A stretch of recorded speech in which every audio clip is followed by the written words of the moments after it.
While I was in labor with our daughter, my mother-in-law forged my husband's signature on a new will that left me with nothing. They thought they were clever until the hidden camera I'd installed caught everything, including my husband's knowing. Smile as his mother committed fraud.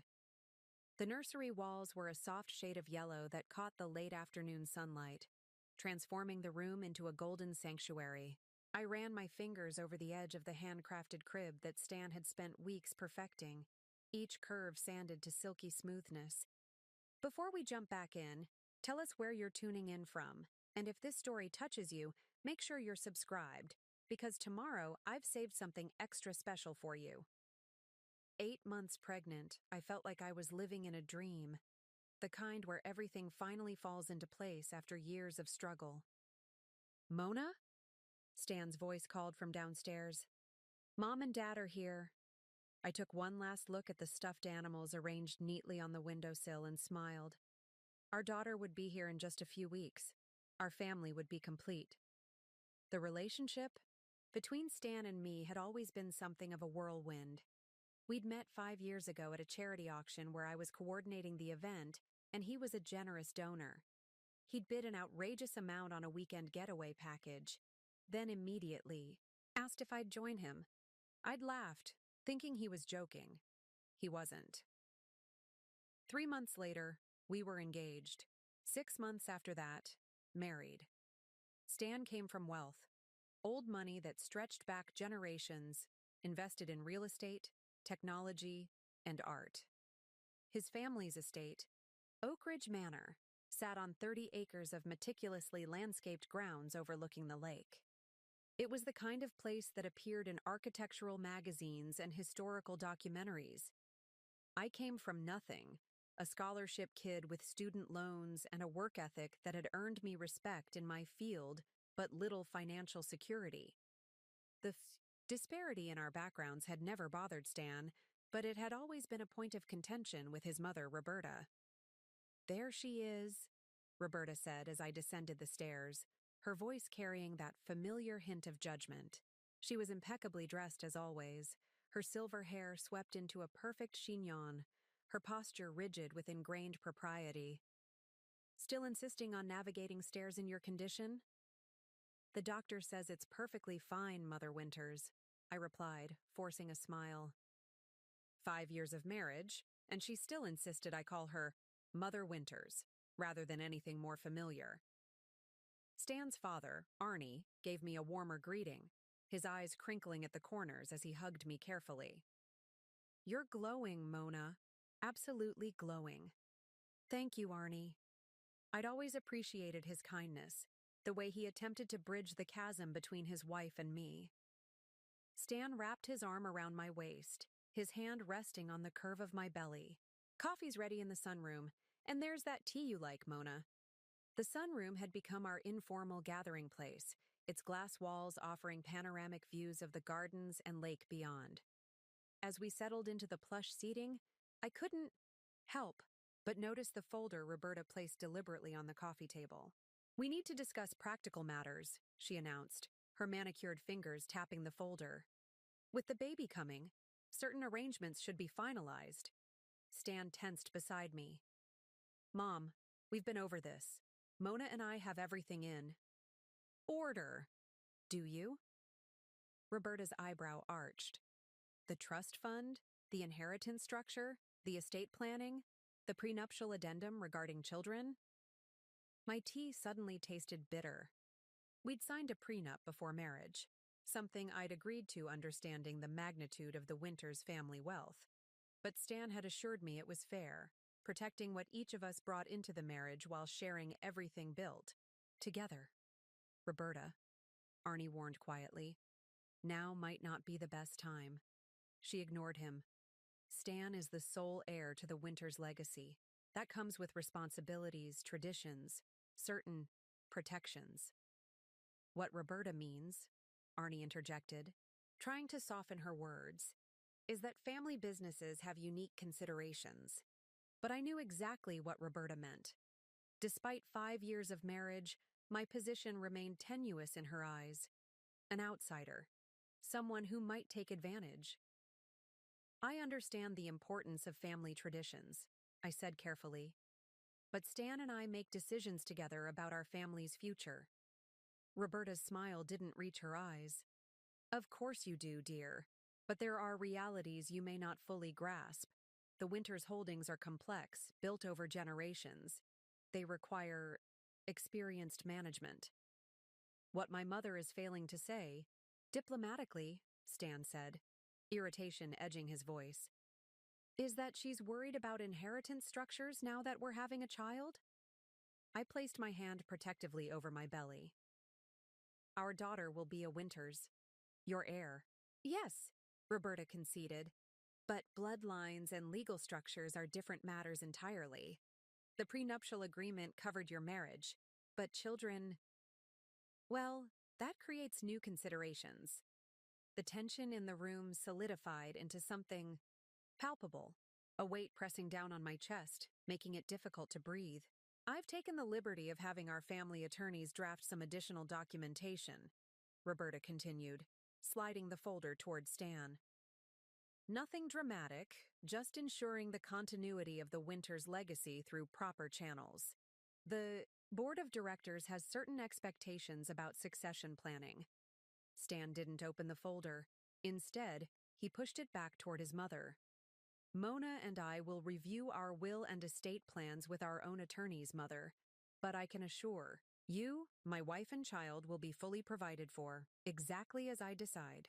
I loved him fiercely in that moment, his unwavering support a shield against Roberta's thinly veiled hostility.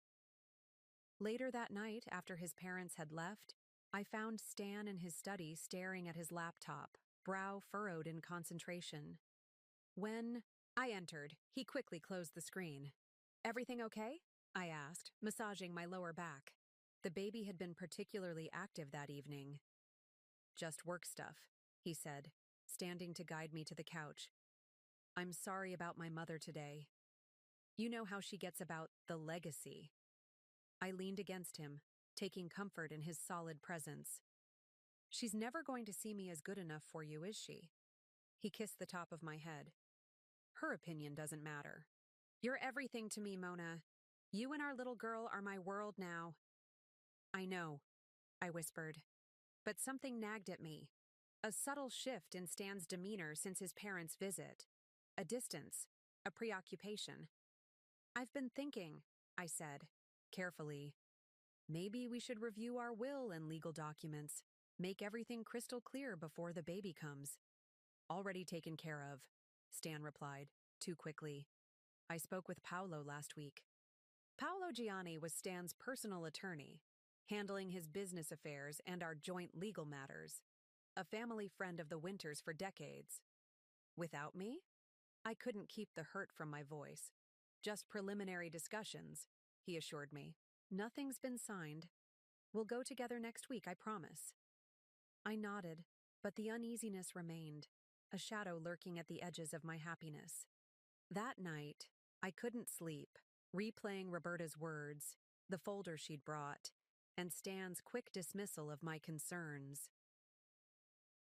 The next morning, I called Crystal, my best friend since college, and the one person who had never been intimidated by the Winters family wealth or status.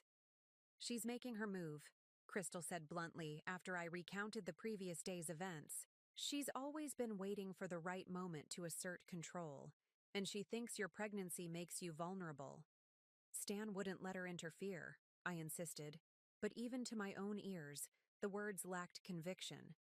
Crystal's silence spoke volumes. Finally, she said, Mona, I love you, but you need to protect yourself and your baby. Get your own lawyer, not Paolo, not anyone connected to the Winters family. That would look like I don't trust Stan. Maybe you shouldn't. Not completely. Not with his mother whispering in his ear every chance she gets.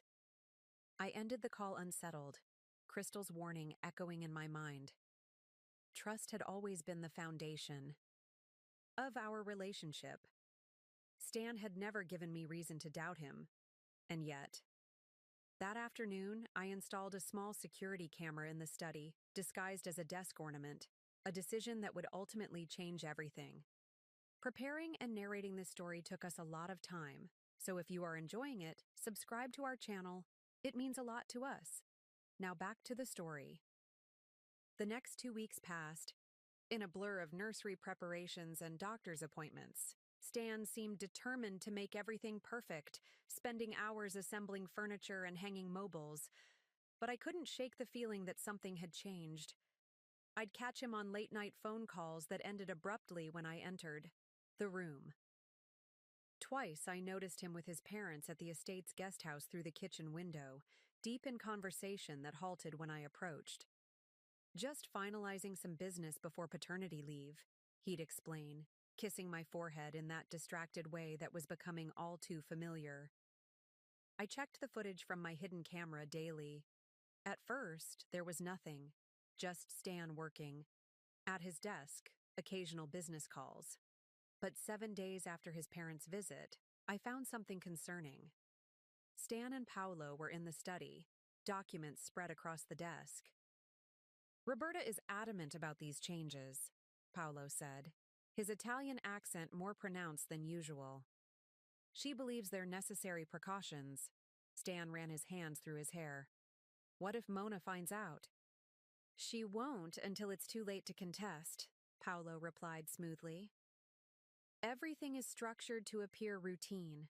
The transition of assets into the family trust, the contingencies regarding guardianship, all standard procedures for estates of this magnitude.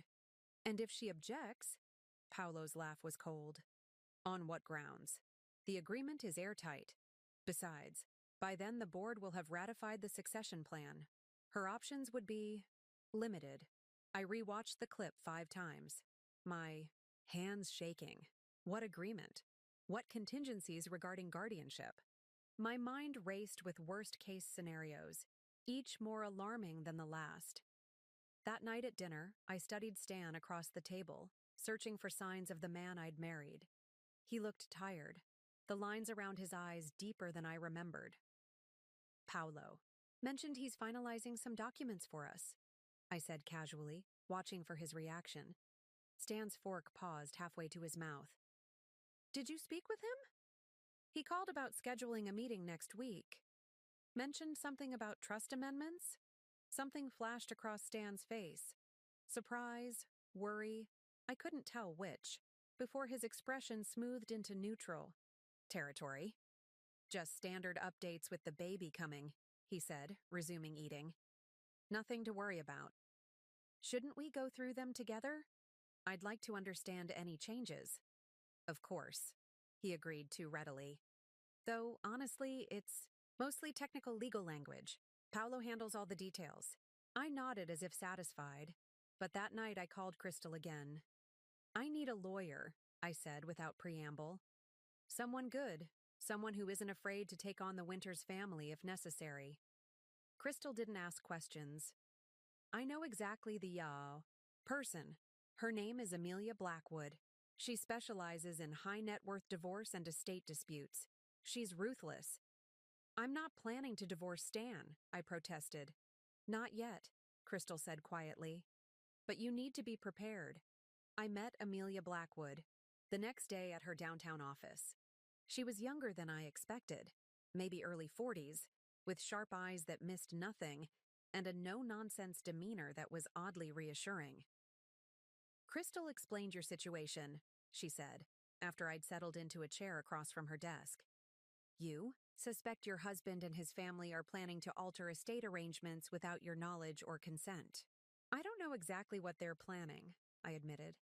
But something's not right. Amelia nodded. High-net-worth families often have complex asset protection strategies that can seem suspicious to outsiders. However, if they're making changes that affect your marital property rights or your child's inheritance without proper disclosure, that's another matter entirely. She opened a folder on her desk. I've done some preliminary research on the Winters holdings. Impressive. Old money, new investments, extensive real estate portfolio. The family trust alone is estimated at over $200 million. My mouth went dry. I knew Stan was wealthy, but he'd always been private about the exact numbers. The prenup you signed, Amelia continued, scanning a document, is actually relatively fair by ultra-high net worth standards. You get the house you currently live in, a lump sum payment based on years of marriage, and ongoing support for any children. Not generous, but not punitive either. Stan said it was just to protect what each of us brought into the marriage. That's the standard line, Amelia said with a hint of cynicism. The question is, what's changed? Why the secret meetings? Why the concern about what you might find out? I placed my hands on my belly, feeling my daughter kick. What should I do? First, gather evidence. Continue with your security camera. That was smart. Second, get copies of all financial and legal documents you can access. Bank statements, property deeds, tax returns, existing wills and trusts. Third, don't confront anyone yet. The moment they know you're suspicious, they'll be more careful. I nodded, mentally cataloging the documents in Stan's home office. And Mona, Amelia added, her tone softening slightly, prepare a go bag, just in case. A go bag? Essential documents, some cash, necessities for you and the baby. Wealthy families can move quickly when they feel threatened. I've seen clients locked out of their homes with nothing but the clothes on their backs while the legal system catches up. The idea seemed absurd. Stan would never do that to me, especially not with our baby coming. But I remembered the look on Roberta's face when she talked about the winter's legacy, and doubt crept in. That night, while Stan worked late, I searched his office. Most financial documents were in a locked cabinet, but I found our marriage certificate, the prenup, and property deeds for our current home and 2 vacation properties. I photographed everything, sending copies to both Crystal and Amelia. In the back of the filing cabinet, I discovered a folder labeled Succession Planning. Inside was a draft document outlining the transfer of Winter's holdings to a new trust structure, one that listed Stan as primary trustee and Roberta as successor trustee in the event of his incapacity. My name appeared only in a subsection titled Contingent Beneficiaries, with strict limitations on access and control. Our daughter, unnamed but referenced as minor issue of Stanley Winters, would receive her inheritance only upon reaching age 35, with all assets controlled by the trustees, Stan and Roberta.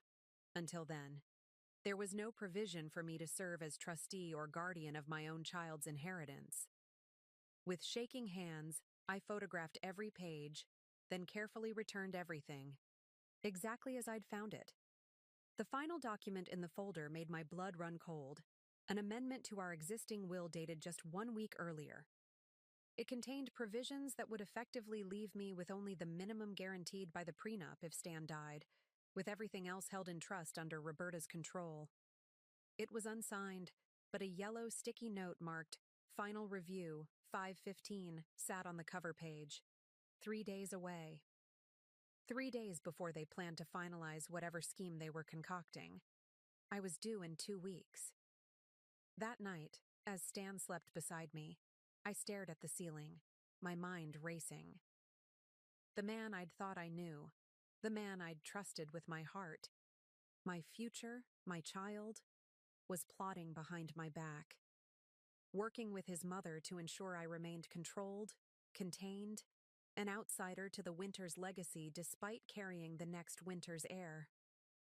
I slipped out of bed and quietly packed a bag with essential documents, photos of the files I'd found, toiletries, and a few changes of clothes. I hid it in the back of my closet behind winter boots I never wore, just in case. The next morning, my water broke. 2 weeks early, everything was about to change. "Stan!" I called out, a wave of panic washing over me as I felt the warm liquid trickling down my legs. "Stan, my water broke." He bolted upright in bed, instantly alert. "What? Now? But it's too early." "Tell that to your daughter," I gasped as the first contraction hit, sharp and insistent. The next hour was a blur of activity. Stan, calling the doctor, gathering the hospital bag we'd prepared weeks ago, helping me into dry clothes. Despite everything I'd discovered, I clung to his arm as another contraction ripped through me, instinctively turning to him for support. "Everything's going to be fine," he kept saying, his voice steady, but his eyes betraying his anxiety. "Dr. Patel says to come in right away. She'll meet us there." As Stan helped me into the car, his phone rang. "Roberta." He hesitated before answering. "Mom, not now. Mona's in labor," he said tersely. Then, after a pause, "Yes, 2 weeks early. I know. I know what the plan was. But this changes things." "What plan?" I wanted to ask, but another contraction stole my breath, leaving me gasping. "We're heading to St. Luke's now," Stan continued, starting the car. "I'll call you when there's news." He ended the call and squeezed my hand. "Don't worry about anything but you and the baby right now." 30 minutes later, I was in a hospital bed, hooked to monitors tracking my contractions and the baby's heartbeat. Dr. Patel, a calm woman in her 50s who had guided us through the pregnancy, examined me with gentle efficiency. "You're at 3 centimeters," she announced. "First babies often take their time, so we might be here a while. The good news is that everything looks normal despite being a bit early." Stan paced the room, alternating between checking on me and glancing at his phone, which kept vibrating with incoming messages. "Your mother?" I asked during a lull between contractions. He nodded, looking uncomfortable. "She wants to come to the hospital." "No." The word came out more forcefully than I intended. "I don't want her here, Stan. Not now." He seemed about to argue, then nodded. "Okay, it'll just be us." But an hour later, as the contractions intensified, and I gripped the bed rails, fighting through each wave of pain, Roberta Winters swept into the room as if she owned it. "Stanley," she said, ignoring me completely. "A word outside, please." Stan looked torn, his gaze shifting between his mother and me. "Go," I said, too exhausted to fight. "But come right back." They stepped outside, but the door didn't close completely. Through the gap, I could see them in the hallway, Roberta speaking urgently, her hands gesturing emphatically. Stan kept shaking his head, running his hands through his hair. His tell, when he was stressed. "This is our chance," I heard Roberta hiss. "Paolo is waiting at the house with the papers. Everything's prepared." "Mom, I can't leave Mona now," Stan protested. "She's in labor. Labor can last hours, days even," Roberta countered. "You heard the doctor. First babies take time. This will take 1 hour maximum. The timing is perfect. She'll never suspect." "I don't know. Stanley," Roberta's voice hardened. "Think of your father, of everything he built. Think of your responsibility to the Winters name. 1 hour. That's all it takes to secure everything." I closed my eyes, pretending to be resting when they re-entered the room. Stan approached the bed, guilt written across his features. "Mona, I need to run a quick errand. Mom will stay with you." My eyes flew open. "What? Now? I'm in labor." "I know, I'm sorry," he said, not quite meeting my gaze. "It's important. A document that needs my signature before the markets open in Tokyo. I'll be back in an hour. I promise." "Stan, please." I reached for his hand, but he was already backing toward the door. "Don't leave me. I'll be right back. Mom will call if anything changes." And then he was gone, leaving me alone with the woman who was plotting to control my child's inheritance and limit my access to what should have been my family, too. Roberta settled into the visitor's chair, her expression unreadable. "He'll be back before you know it." Another contraction seized me, stronger than before. I gripped the bed rails, breathing through the pain as Dr. Patel had taught me, acutely aware of Roberta watching me with clinical detachment. "You know," she said once the contraction passed, "I was in labor for 26 hours with Stanley. The pain was enlightening. It clarifies what's truly important." I said nothing, focusing on my breathing. The Winters family has survived for 6 generations, she continued, studying her manicured nails. Through wars, depressions, market crashes. Do you know how? By manipulating people? I couldn't help but snap. A cold smile touched her lips. By protecting what matters. By making difficult decisions. By putting family above individuals. I am family, I said, and so is my daughter. Blood isn't always enough. Roberta leaned forward. The Winters name carries obligations, responsibilities. Not everyone is equipped to handle them. Before I could respond, my phone buzzed with a text from Crystal. Where are you? With Roberta watching, I quickly typed, hospital. In labor. Stan left with his mother here. Something about papers. Crystal's response was immediate. On my way with I, Amelia. Don't sign anything. The next contraction hit just as the door opened and a nurse entered to check my progress. While Roberta stepped aside to give the nurse space, I whispered, Can you keep her out for a few minutes? Say you need to do a procedure or something. The nurse, a woman in her 40s with kind eyes, glanced at Roberta and then back at me. Something in my expression must have conveyed my desperation, because she nodded almost imperceptibly. Mrs. Winters, she said to Roberta, I need to perform some checks that require privacy. Would you mind stepping out for about 15 minutes? The cafeteria on this floor has decent coffee. Roberta looked displeased but acquiesced with cold dignity. Very well, I'll be back shortly. The moment she left, I grabbed my phone and called Crystal. She sent Stan to sign papers at the house. They were waiting for me to go into. They planned this. We're 10 minutes away, Crystal assured me. Amelia says don't worry about Stan right now. Focus on yourself and the baby. We'll handle the rest. As I ended the call, another realization hit me. Security camera in Stan's study. If he was signing documents there, everything would be recorded. I fumbled with my phone, opening the security app with trembling fingers. The connection took painfully long to establish, buffering as my next contraction began building. When the feed finally appeared, I almost dropped the phone. There in our study stood Stan, Paolo, and a woman I didn't recognize, presumably a notary. Spread across the desk were documents, the same ones I'd photographed days earlier, but now with signature lines highlighted in bright yellow. This is highly irregular, the notary was saying, her discomfort evident. The wife should be present, for changes of this magnitude.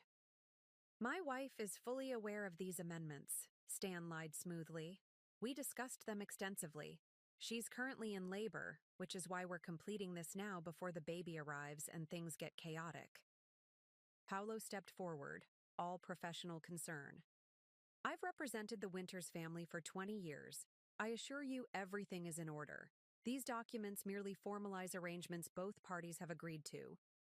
The notary still looked uncertain, but when Paolo mentioned an additional notary fee of $5,000 for the emergency service, her objections subsided. I watched, horrified, as Stan began signing document after document, each one stripping away protections for me and my child, each signature cementing Roberta's control over the Winters' fortune, and by extension, over our lives. The final document, Paolo said, sliding a thick sheaf of papers toward Stan, is the amended will and trust instructions, superseding all previous versions. Stan hesitated, pen hovering over the signature line. For a moment, I thought, hoped, prayed, he might reconsider. Stanley, Paolo prodded, your mother is waiting for confirmation that this is complete. The mention of Roberta seemed to resolve whatever doubts Stan had. He signed with a flourish, then passed the document to the notary for her stamp and signature. Congratulations, Paolo said, gathering the papers into his briefcase. The Winters legacy is secure for another generation. Stan checked his watch. I need to get back to the hospital. Mona will be wondering where I am. The cold calculation, in his voice, the ease with which he participated in this betrayal after 5 years of marriage, after promising to love and protect me, It shattered something fundamental inside me. The man I thought I knew, the father of my child, was a stranger. The video feed froze as they began leaving the study, but I'd seen enough. I saved the footage to the cloud, then sent the link to both Crystal and Amelia with shaking hands. When Roberta returned 15 minutes later, I was in the midst of another contraction, this one so intense I could barely breathe through it. She watched impassively from the doorway, and when it passed, she approached with a coldness that sent shivers down my spine. "Stanley just called," she said, satisfaction evident in her voice. "Everything is in order. Now we can focus on the arrival of the newest Winters." The way she said it, not my grandchild, but the newest Winters, confirmed everything. To her, to them, I was merely a vessel, a necessary inconvenience in the continuation of their precious legacy. "Where is he?" I managed between breaths. "On his way back," she said, checking her diamond-encrusted watch. "Should be here any moment." As if on cue, Stan appeared in the doorway, slightly out of breath. "How is she? Has anything changed?" "Her contractions are closer together," Roberta reported clinically. "The nurse has been in to check." Stan approached the bed, attempting to take my hand, but I pulled away. "Mona?" Confusion crossed his face. "What's wrong?" "Don't touch me," I whispered, my voice breaking. "Don't you dare touch me." Before he could respond, Dr. Patel entered for another examination. "Let's see how we're progressing," she said, oblivious to the tension in the room. After checking, she looked up with a smile. "Good news. You're at 7 centimeters. Things are moving faster than expected. I'd say we'll be meeting this little one in the next few hours." As another contraction began building, I fixed my gaze on Stan, letting him see every ounce of pain, betrayal, and determination in my eyes. "Get out," I said through gritted teeth. "Both of you, get out of my room." Stan's face paled. "Mona, what are you talking about? I'm not leaving you." "Like you just did?" I challenged, loud enough that Dr. Patel looked up in concern. "To sign papers disinheriting me and your daughter? To give your mother control over everything?" "What? How?" He stopped short, realization dawning. "Mona, it's not what you think." "Mrs. Winters," Dr. Patel interrupted firmly. "Any stress right now could complicate the labor. Whatever's happening needs to wait. Then they need to leave," I insisted, as the contraction peaked. "I don't want them here." Dr. Patel looked between us, then made a quick decision. "I need everyone except hospital staff out of this room now. You can wait in the family lounge." Roberta drew herself up indignantly. "I am family." "Out," Dr. Patel repeated, her tone brooking no argument. "My patient's well-being comes first." As they were ushered from the room, Stan looked back, his expression a mixture of guilt, confusion, and something that might have been fear. Good. He should be afraid. Because what he didn't know was that Crystal and Amelia were already on their way, and I had everything on video. The door closed behind them, and for the first time since arriving at the hospital, I felt like I could breathe. The next contraction washed over me, powerful and insistent, but now it felt purposeful. My body was doing what it needed to bring my daughter into the world, and I would do whatever it took to protect her from the Winters family legacy of manipulation and control, starting with her father. The hours that followed were a blur of pain, determination, and strange clarity. My body worked to bring my daughter into the world, while my mind grappled with the collapse of everything I'd believed about my marriage. Crystal arrived first, bursting into the delivery room with fierce protectiveness. "I'm her sister," she lied smoothly to the nurse who tried to stop her. The nurse looked skeptical but relented when I confirmed I wanted her there. "Where are they?" Crystal demanded, taking the position at my side that should have been Stan's. "Waiting room," I managed between contractions. "Dr. Patel kicked them out." "Good," Crystal said, gripping my hand. Amelia's in the hallway dealing with hospital administration. Stan's trying to get back in, claiming husband's rights. Another contraction seized me, more powerful than any before. I squeezed Crystal's hand until my knuckles turned white, focusing on my breathing as the pressure built to unbearable levels. "You've got this," Crystal murmured, wiping my forehead with a cool cloth. "You're the strongest person I know, Mona." When the contraction passed, I lay back against the pillows, exhausted. "I saw it all, Crystal. On the security camera. He signed everything. He gave his mother control over our daughter's inheritance. He lied to my face for months." Crystal's expression hardened. Amelia watched the footage.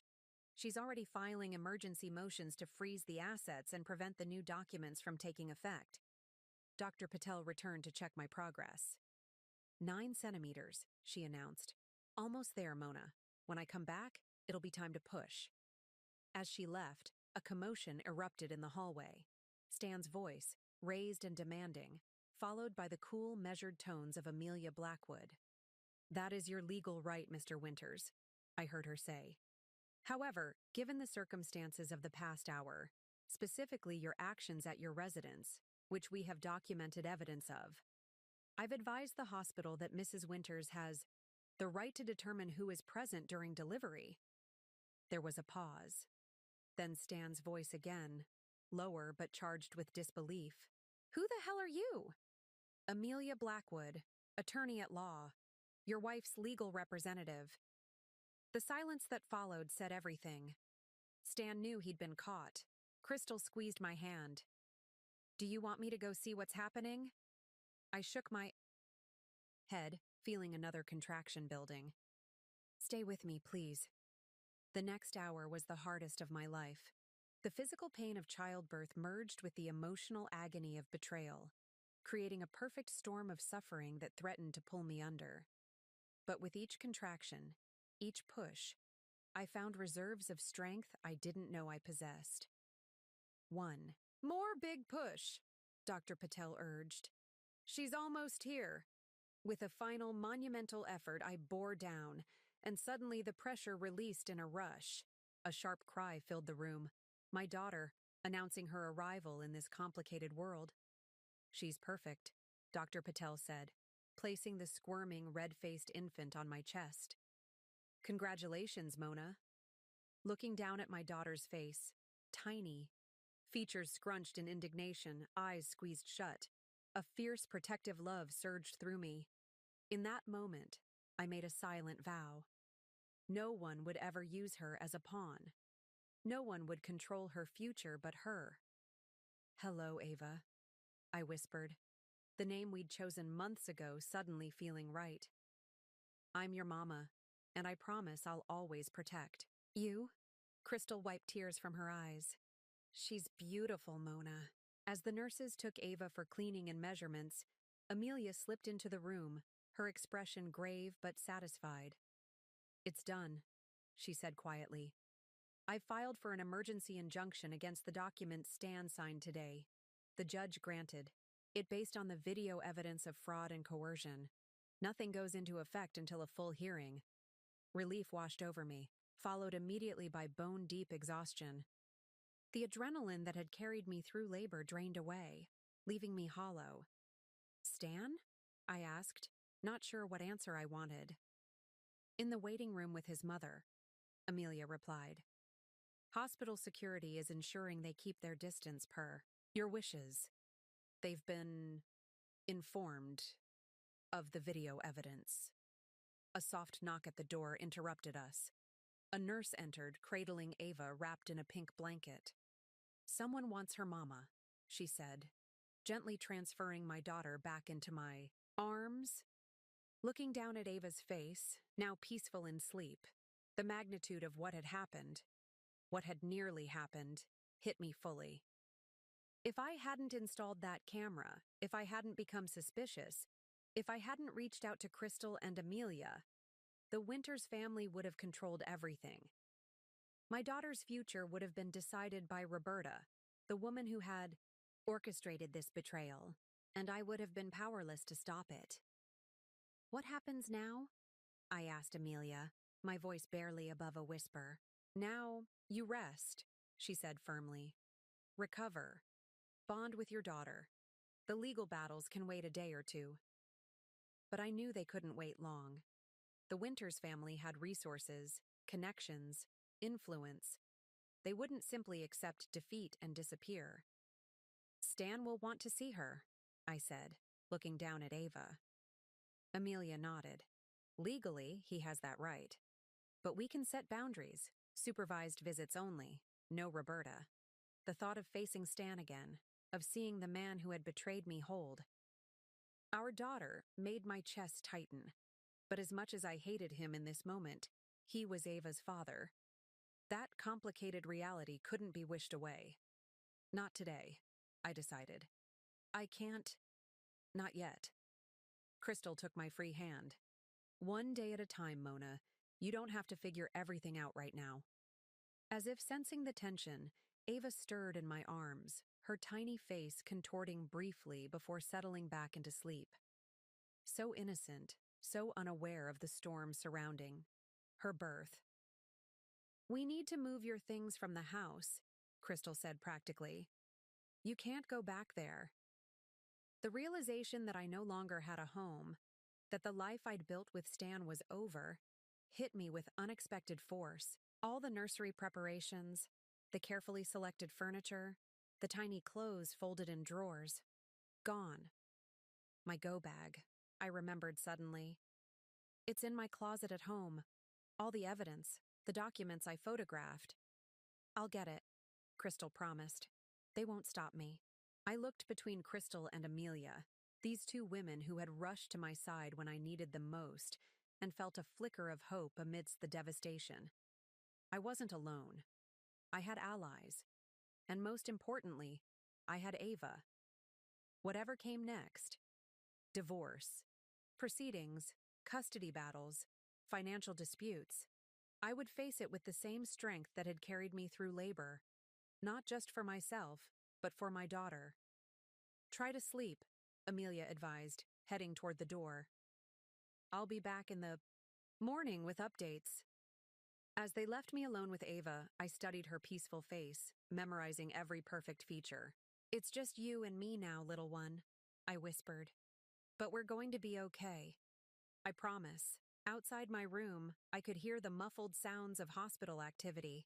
Doctors being paged, visitors coming and going, the steady rhythm of normal life, continuing despite my world being turned upside down. And somewhere out there, Stan and Roberta were plotting their next move. But for now, in this quiet room with my daughter breathing softly against my chest, I allowed myself a moment of peace. Tomorrow would bring challenges enough. Morning came too quickly, sunlight filtering through the hospital blinds as a nurse checked my vitals. Ava slept in the clear bassinet beside my bed, her tiny chest rising and falling in perfect rhythm. I'd barely slept, alternating between staring at my daughter in wonder and replaying the betrayal in my mind. A soft knock at the door startled me. Crystal entered, carrying my go bag and a cardboard cup of real coffee. A welcome sight after. The hospital's watery substitute. How are you holding up? She asked, setting the coffee on my tray table. Like I've been hit by a truck, I admitted. Physically and emotionally. Crystal nodded, pulling up a chair. I got your things. The housekeeper let me in. She seemed to know something was wrong. Did you see Stan? No, but his car wasn't there. Neither was Roberta's. Crystal hesitated. Mona, there's something else. When I was getting your bag, I noticed your hidden camera was gone. The desk ornament. It wasn't there anymore. My stomach dropped. They found it. Looks like it. But it doesn't matter. The footage is saved to the cloud, right? I nodded, though the knowledge that they'd discovered my surveillance was unsettling. It meant they knew exactly what evidence I had against them. The door opened again, and Amelia walked in, impeccably dressed as always, looking as though she'd been awake for hours. Behind her was a younger woman wheeling a laptop on a small cart. "Good morning," Amelia said briskly. "This is Ava, my assistant. Not to be confused with your Ava." She smiled briefly at the baby. "We have developments." The efficiency in her tone made me sit up straighter. "What kind of developments?" "The Winters family has been busy," Amelia said, gesturing for her assistant to set up the laptop. At 6 a.m., Paolo Gianni filed a motion to dismiss our injunction, claiming the video was obtained illegally and constitutes an invasion of privacy. "That's ridiculous," Crystal protested. "It was Mona's house, too." Amelia held up a hand. "We expected this. It's a standard tactic to buy time while they regroup." She turned to me. "There's something else. Stan has requested an emergency hearing regarding visitation rights." "Already?" The thought of Stan seeing Ava, holding her, made my chest tighten, painfully. "It's actually a good sign," Amelia said. "If they're focusing on visitation rather than challenging the injunction itself, it suggests they know the documents won't hold up under scrutiny. They're shifting to Plan B." I wasn't sure. I found that comforting, which is positioning Stan as the devoted father while painting you as unstable and vindictive. Amelia's bluntness was jarring but necessary. Standard playbook when wealthy families face these situations. The assistant, the other Ava, turned the laptop, screen toward us. "We've been monitoring social media and news outlets. The Winters PR team has been active." The screen showed a statement released by the Winters family spokesperson, expressing deep concern for Stanley's newborn daughter and sadness that private family matters have been needlessly complicated during what should be a joyous time. Reading between the lines, they were already working to control the narrative. "They're going to try to make me look like the villain," I realized. "Yes," Amelia agreed without sugarcoating. "But we have something they don't expect." She reached into her briefcase and withdrew a USB drive. "Your hidden camera captured more than just yesterday's events." I frowned. "What do you mean?" Amelia nodded to her assistant, who plugged in the drive and pulled up a video file. It showed Stan and Roberta in his study from 2 weeks earlier, a clip I hadn't reviewed carefully. "I trust Paolo is handling everything," Roberta was saying, examining a document on Stan's desk. Stan nodded, "As we discussed. Everything transfers to the family trust. Mona gets the house and the prenup settlement, enough to look generous without giving her any real control. And if she contests it, Paolo says she won't have grounds. The prenup is solid." Stan sighed, rubbing his temples. "I still don't understand why we can't just tell her. She's my wife, Mother." Roberta's laugh was cold. "Your wife of 5 years. The Winters legacy spans generations. Don't be naive, Stanley. Women like Mona see dollar signs, not family traditions. If she knew what was really at stake, what you're really worth." She shook her head dismissively. "She's not like that," Stan protested, but weakly. "Perhaps not. But we can't take that chance. Not with what's coming." Stan looked up sharply. "You said Callum agreed to wait until after the baby." "Circumstances change," Roberta cut him off. "The SEC investigation into Callum's finances is accelerating. If they find the connection to our offshore accounts, everything could be compromised. We need to move assets now before Mona has any legal claim to them through the child." I stared at the screen in shock. "SEC investigation? Offshore accounts? What is she talking about?" Amelia paused the video, her expression serious.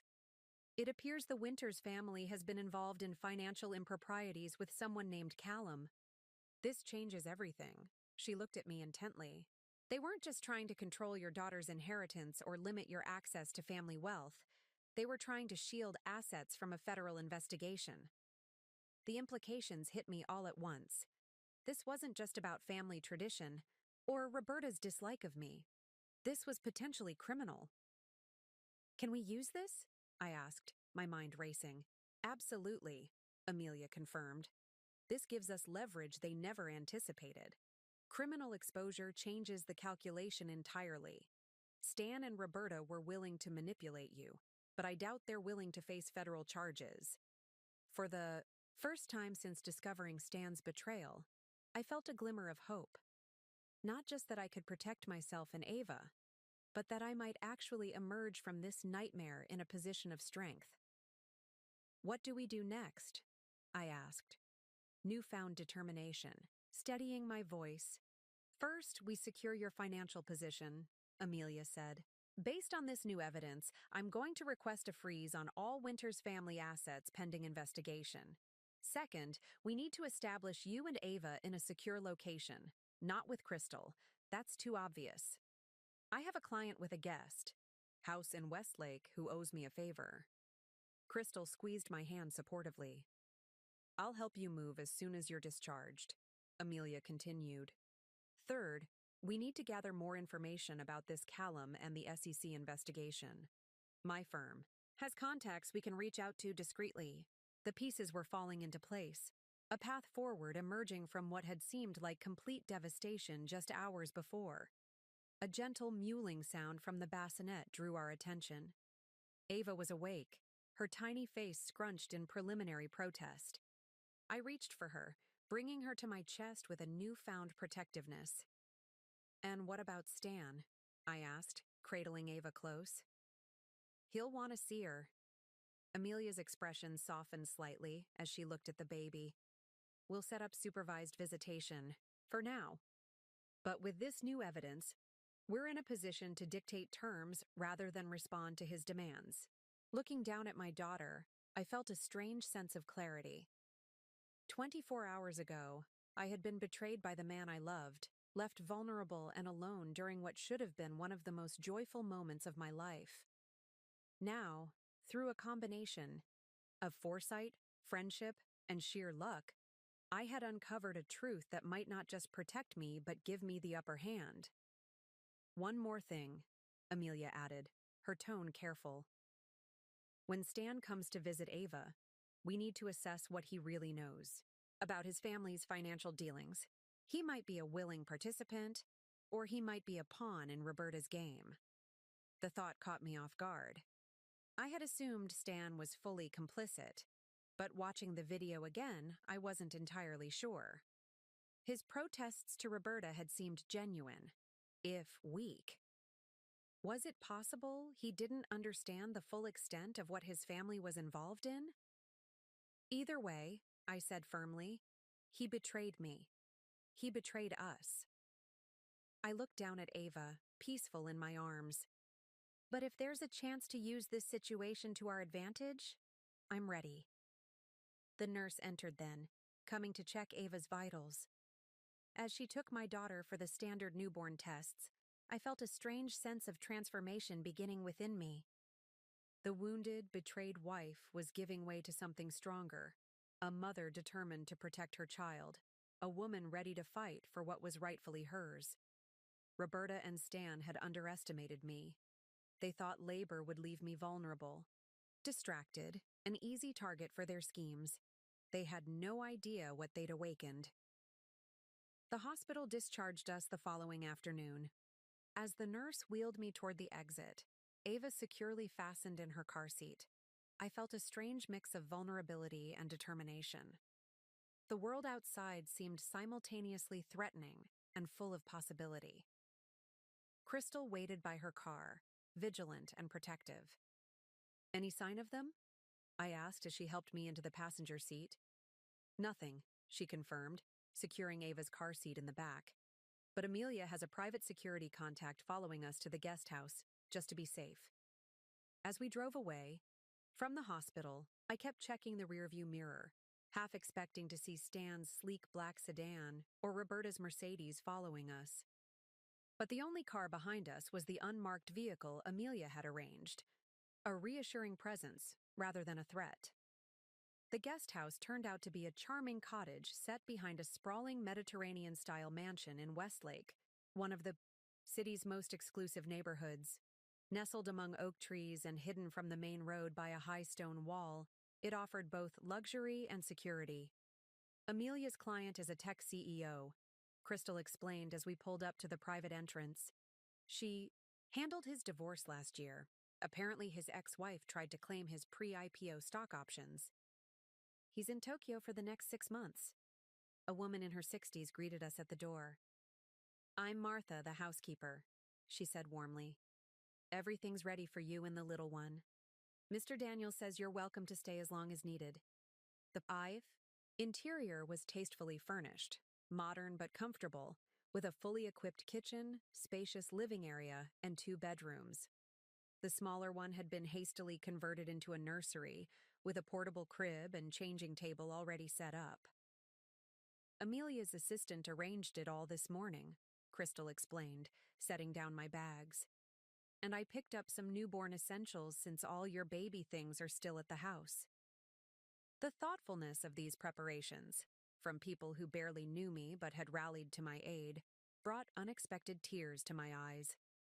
After days of betrayal and uncertainty, this show of support was overwhelming.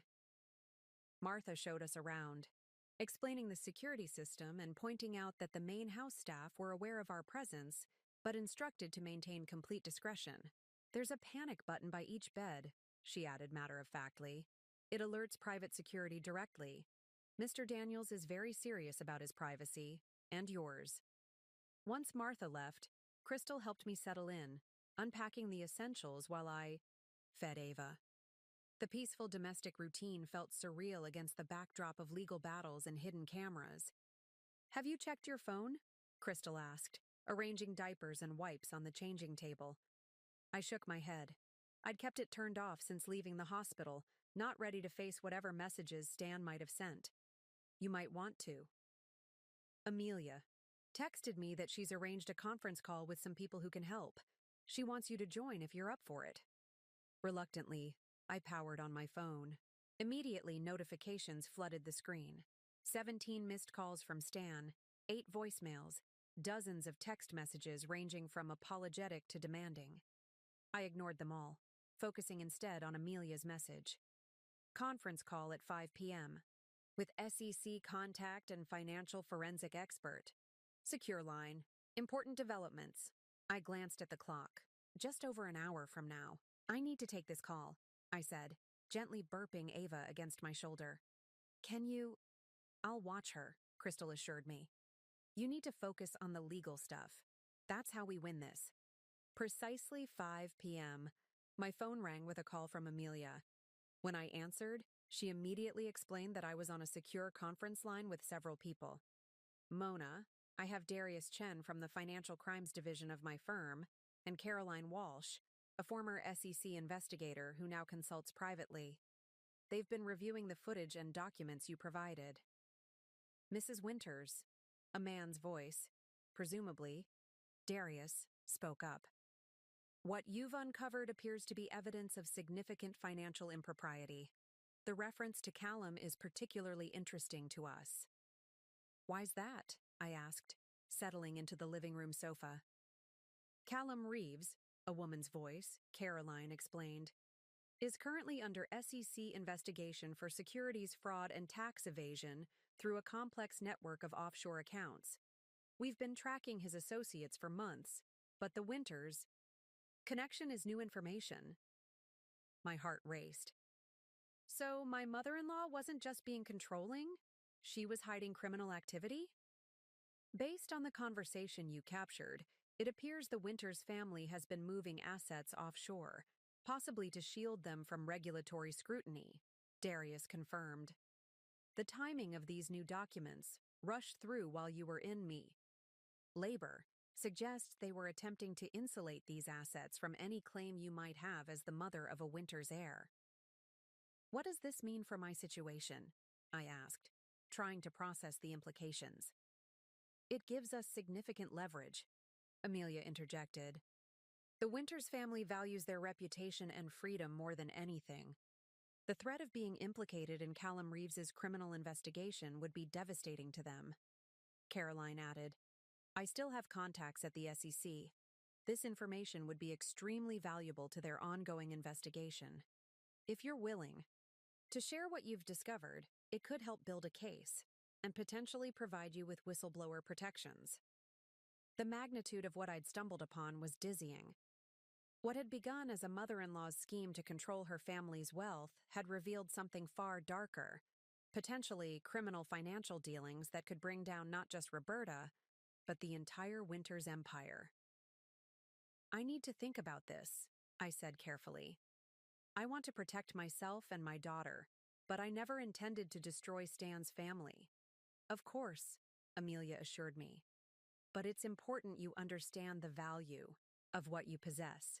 This gives us options, and in negotiations, options are power." After the call ended, I sat in silence, watching the afternoon sunlight filter through the trees outside. Crystal emerged from the bedroom, gently closing the door behind her. "Ava's asleep," she whispered, joining me on the sofa. "What happened?" I explained everything. The SEC investigation, Callum Reeves, the offshore accounts, the potential whistleblower status. "This is huge, Mona," Crystal said, her eyes wide. "The Winters family could face serious consequences." "That's what scares me," I admitted. "I wanted justice for what they did to me, protection for Ava's future. I didn't set out to send anyone to prison." "They made their choices," Crystal reminded me gently. "You didn't create this situation. You just uncovered it." Before I could respond, my phone buzzed with a text from Amelia. "Stan requesting to see Ava tomorrow. Supervised visit only. Your decision." I stared at the message, conflicted. Despite everything, Stan was Ava's father. Denying him access to his newborn daughter felt wrong, even after his betrayal. But could I face him knowing what I now knew? "What are you going to do?" Crystal asked, reading the message over my shoulder. I took a deep breath, my protective instincts warring with my sense of what was right. "I'm going to let him see her, but only here, with security present." Crystal nodded supportively. "I think that's the right call. And it gives you a chance to gauge how much he really knows about the financial stuff." As I typed my response to Amelia, I felt a strange sense of calm settling over me. The days ahead would be challenging, filled with legal maneuvers and difficult conversations, but for the first time since discovering Stan's betrayal, I felt like I had solid ground beneath my feet. I wasn't just a victim of the Winters family's manipulation anymore. I had information, support, and options.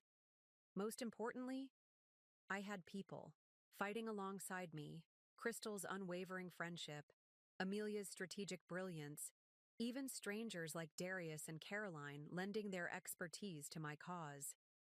Tomorrow I would face Stan for the first time since Ava's birth. I would look into the eyes of the man who had betrayed me while I brought our daughter into the world, and I would do so not from a position of weakness, but one of power.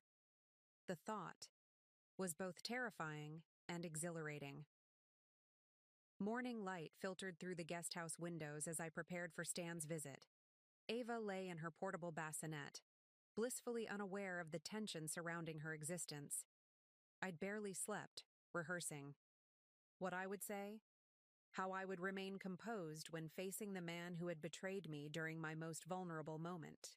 "Security team just checked in," Crystal reported, joining me in the kitchen. "They've swept the perimeter. Everything's clear." I nodded, grateful for her steady presence. I told Amelia to let him come at 10. I wanted to be sure Ava was fed and settled. "Smart," Crystal agreed, pouring coffee into a mug and sliding it toward me. "What's your game plan?" Besides not throwing scalding liquids at him, which would be my first instinct. Despite everything, I smiled. "I'm going to let him see Ava. That's it. No negotiations, no discussions about the future.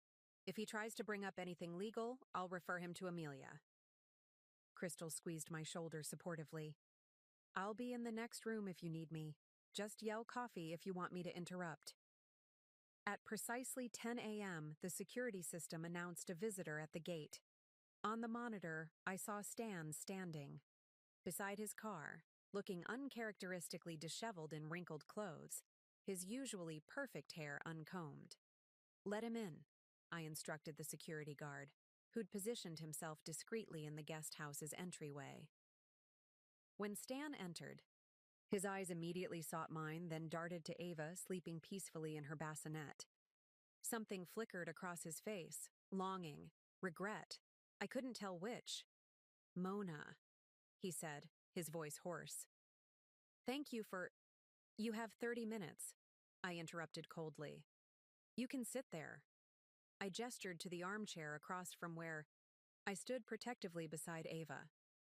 He nodded, moving carefully as if afraid sudden movements might cause me to rescind my offer. As he settled into the chair, I noted the dark circles under his eyes, the slight tremor in his hands. "How is she?" he asked softly. "Healthy. Perfect."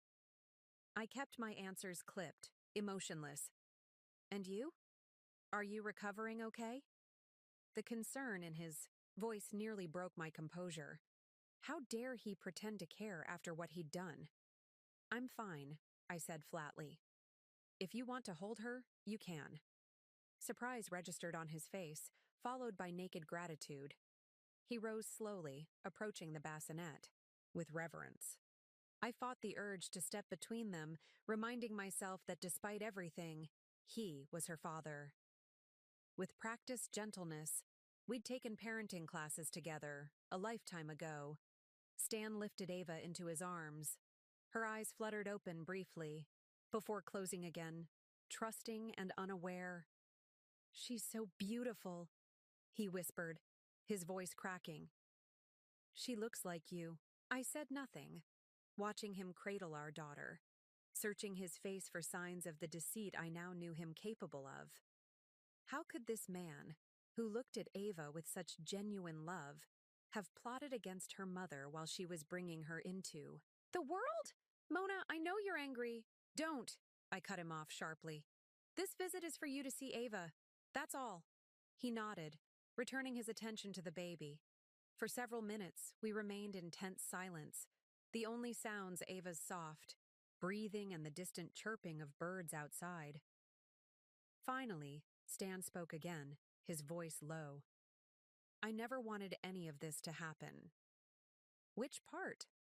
I couldn't help asking. "The part where you lied to me for months? Or the part where you snuck off to sign documents disinheriting me while I was in labor?" He winced. "It wasn't like that." "Have it on video, Stan. Every word. Every signature." His shoulders slumped. "I know. Your lawyer shared the footage with Paolo. That's why I'm here without my mother or any attorneys. I needed to see you, both of you, alone." Something in his tone caught my attention. I studied him more carefully, noting the nervous glance toward the door, the way he cradled Ava closer, almost protectively. "What's going on, Stan?" He hesitated, then said carefully, "Things are complicated with my family right now. More complicated than you know." "Because of Callum Reeves?" I asked, watching his reaction closely. Stan's head snapped up, his eyes widening in shock. "How do you—" He stopped abruptly, recalibrating. "What exactly did you hear?"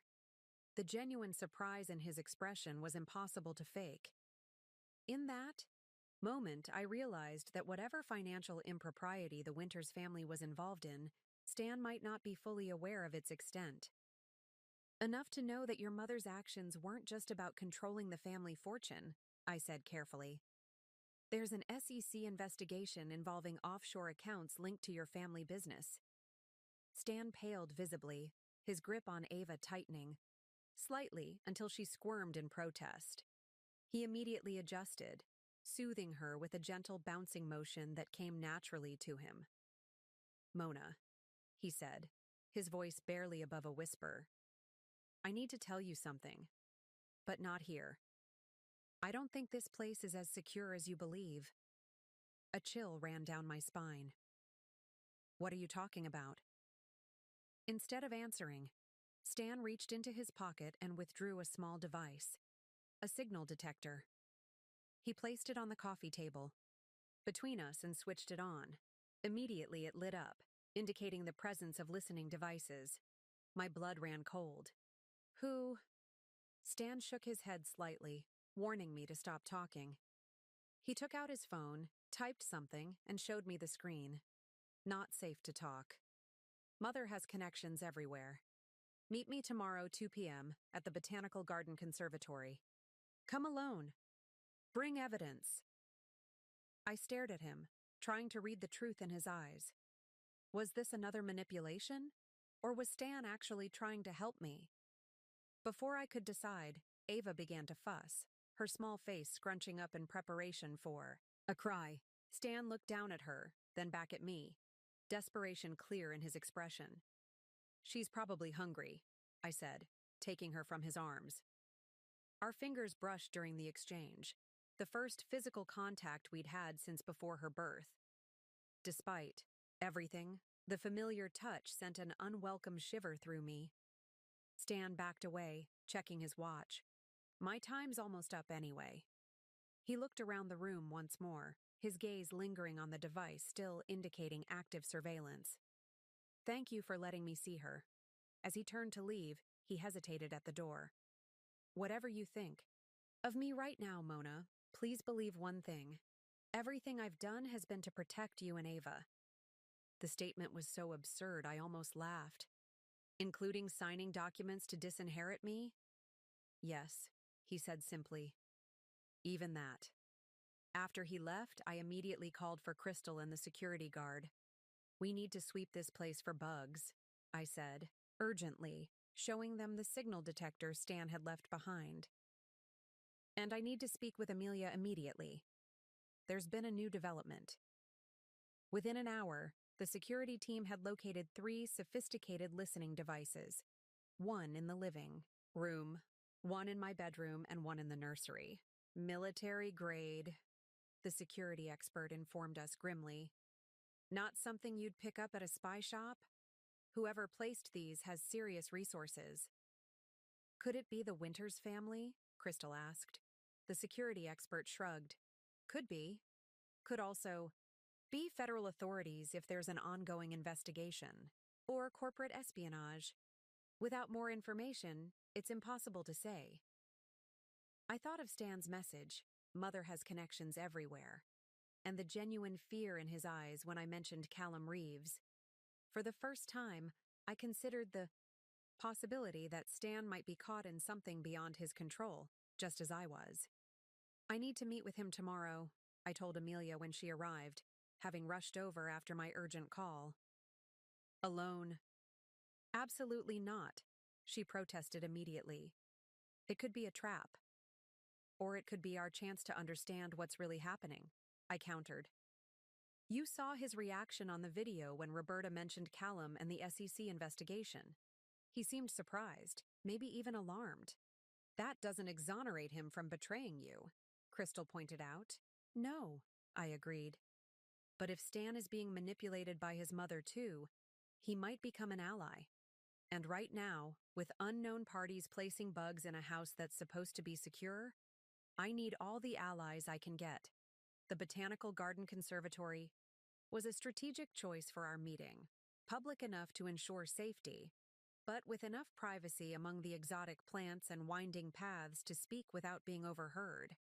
After intense debate, Amelia had reluctantly agreed to my meeting Stan alone, but with conditions. You'll wear this, she said, handing me a small device that resembled a decorative brooch. It's a panic button that alerts our security team. They'll be stationed around the perimeter, out of sight but able to reach you within seconds. Crystal adjusted Ava's blanket in the carrier I wore. At just 5 days old, she was too young to be separated from me for long, and I refused to leave. Her with anyone, even Crystal. Are you sure about this? Crystal asked for the 10th time, concern etched on her face. No, I admitted, but I need answers, and right now, Stan is the only one who might provide them. Amelia handed me an unmarked manila envelope. Take this. It contains copies of the most damning evidence, enough to show Stan we're serious, not enough to compromise our position if he's playing you. I slipped the envelope into Ava's diaper bag. What about the listening devices? Any idea who placed them? Our security consultant is still analyzing them, Amelia replied. The technology is high-end, available primarily to government agencies and certain private security firms. The implications were unsettling. Either the Winters family had connections to such resources, or we were dealing with something even bigger than we'd initially thought.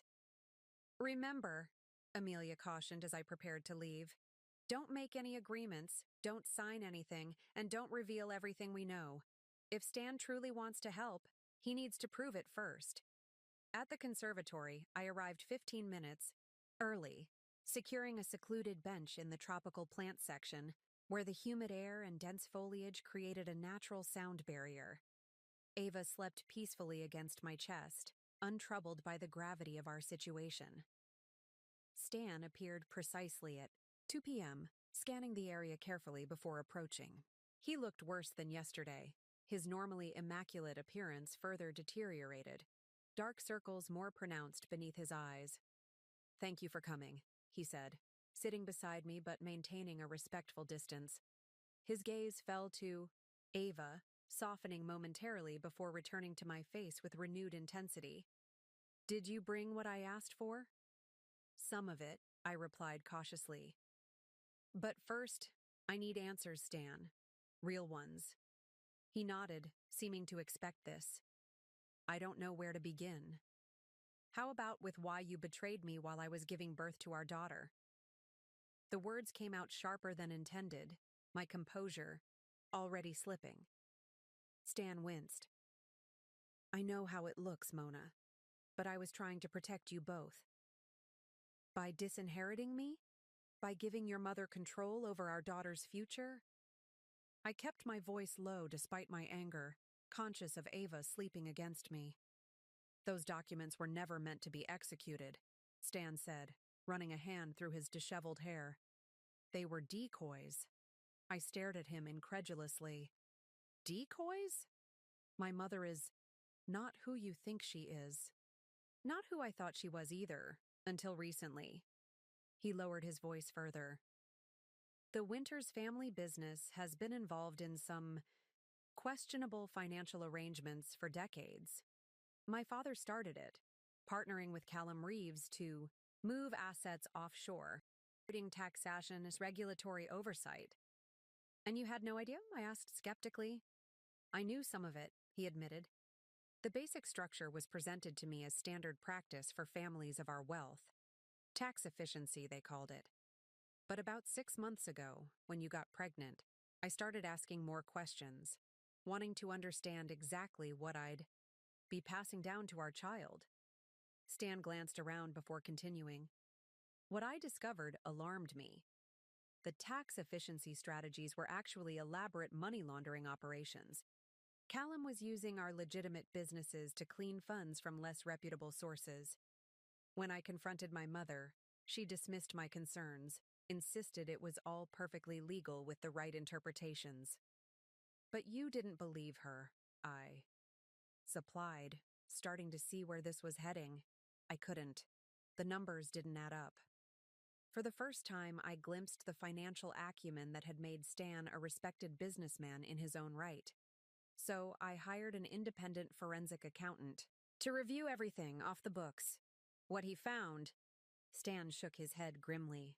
My mother has been siphoning funds from the family business for years, funneling them through Callum's network into private accounts only she controls. I processed this information, trying to reconcile it with what I already knew.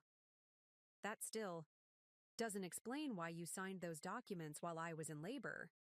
Because my mother was getting suspicious of my questions. The accountant warned me that assets were being moved at an accelerated rate. She knew something was coming. I needed to make her believe I was still loyal, still playing by her rules. Stan looked at me imploringly. "The documents I signed. That day? They're legally meaningless. Paolo may be my mother's attorney, but he's been my mentor since law school. He drafted them with deliberate flaws that would render them unenforceable." The revelation hit me like a physical blow. "So you're saying this was all, what? An elaborate performance to fool your mother?"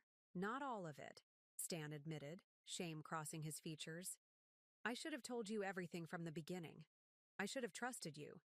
But my mother has eyes and ears everywhere, as you discovered with those bugs. I was afraid that if you showed any sign of awareness, she might. He trailed off, unable to finish the thought. Might what, Stan?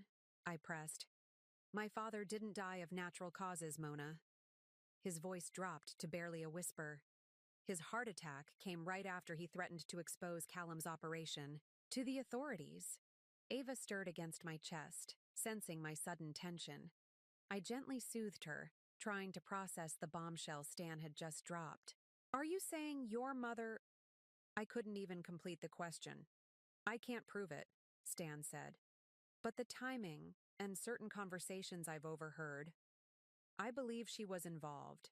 And when I found out you were pregnant, when I realized our child would be another heir with potential claims to the Winters fortune. His eyes, when they met mine, held genuine fear. I couldn't risk her seeing you as a threat, too. So you played along, I said, the pieces finally falling into place.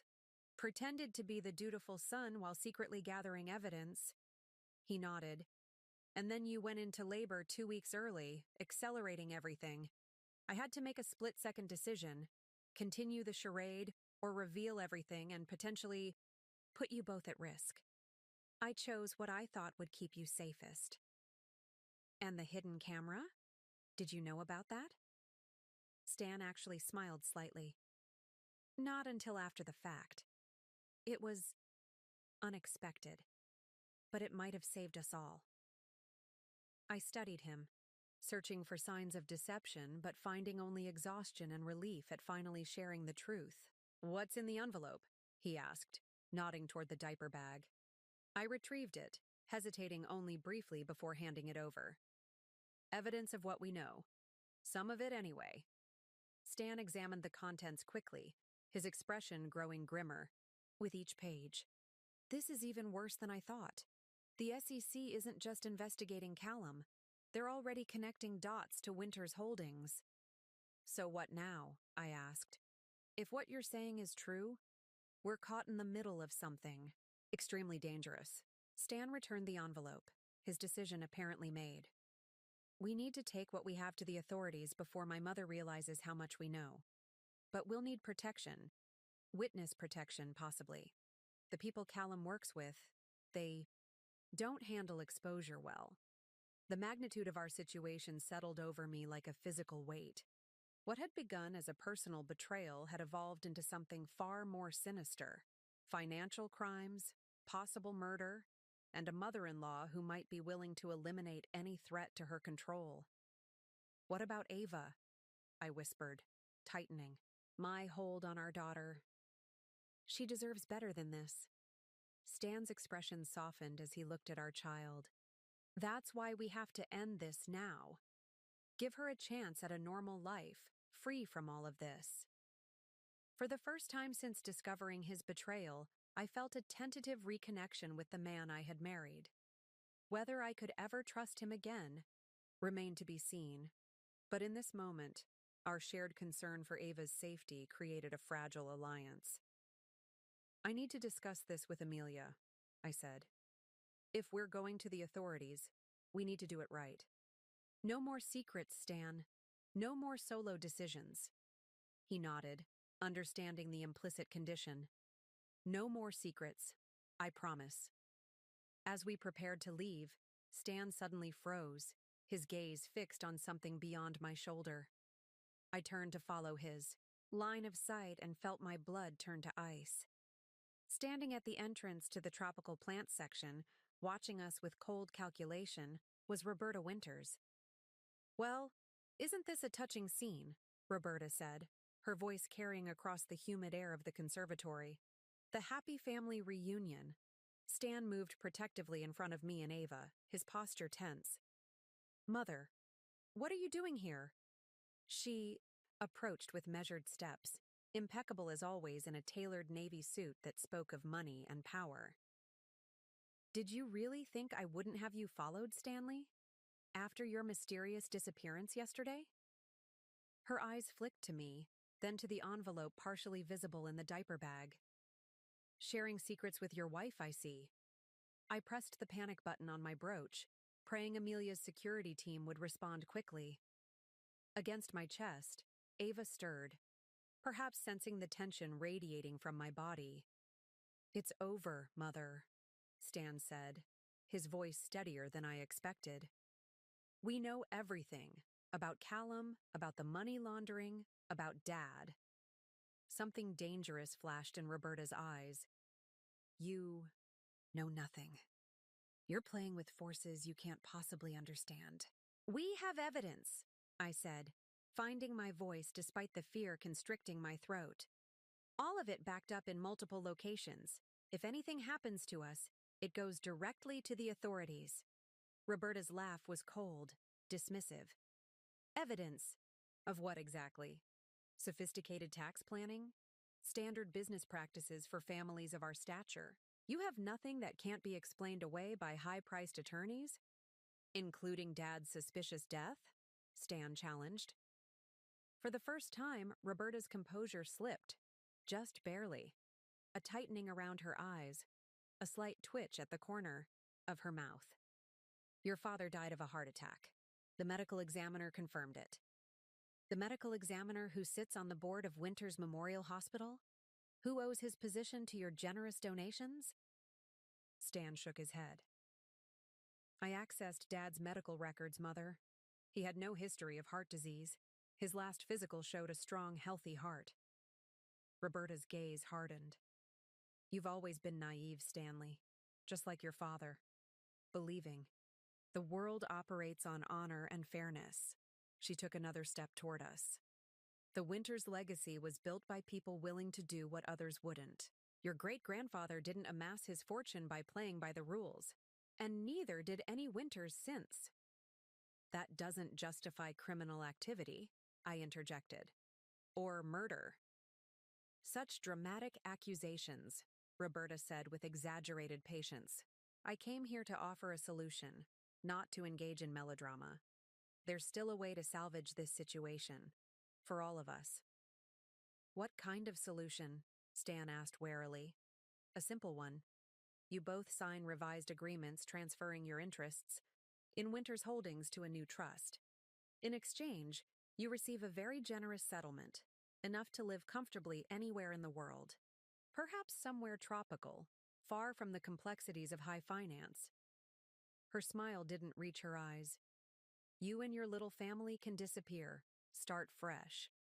The offer was presented reasonably, even generously, but the underlying threat was unmistakable. Take the money and run or face the consequences. "And if we refuse?" I asked, already knowing the answer. "Then things become unnecessarily complicated." Roberta's gaze dropped meaningfully to Ava. "Accidents happen every day, especially to those who find themselves on the wrong side of powerful interests." My blood ran cold at the thinly veiled threat to our daughter.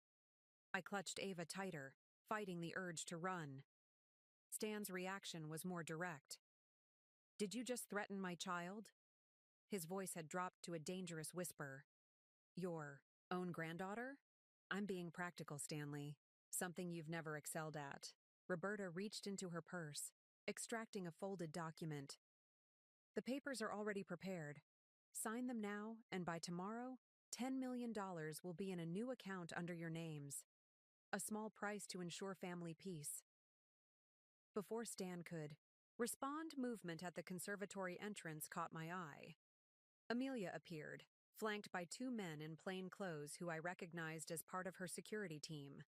The cavalry had arrived, but unexpectedly, another figure entered behind them, a distinguished older man in a suit who radiated authority.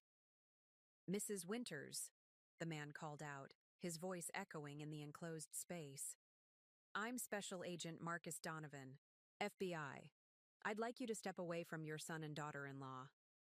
Roberta froze, her hand still extended with the document. "What is the meaning of this?" "Roberta Winters, we have a warrant for your arrest in connection with financial crimes, including money laundering, tax evasion, and conspiracy to commit fraud. Agent Donovan continued forward, 2 more agents appearing behind him. "We'd like you to come with us voluntarily."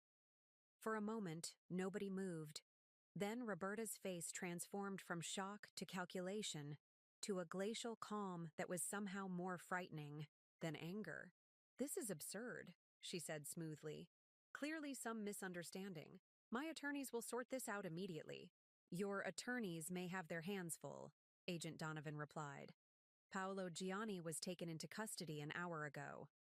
This news seemed to shake Roberta more than her own arrest. "Impossible. Paolo would never—" "Mr. Gianni has been quite cooperative," Donovan interrupted.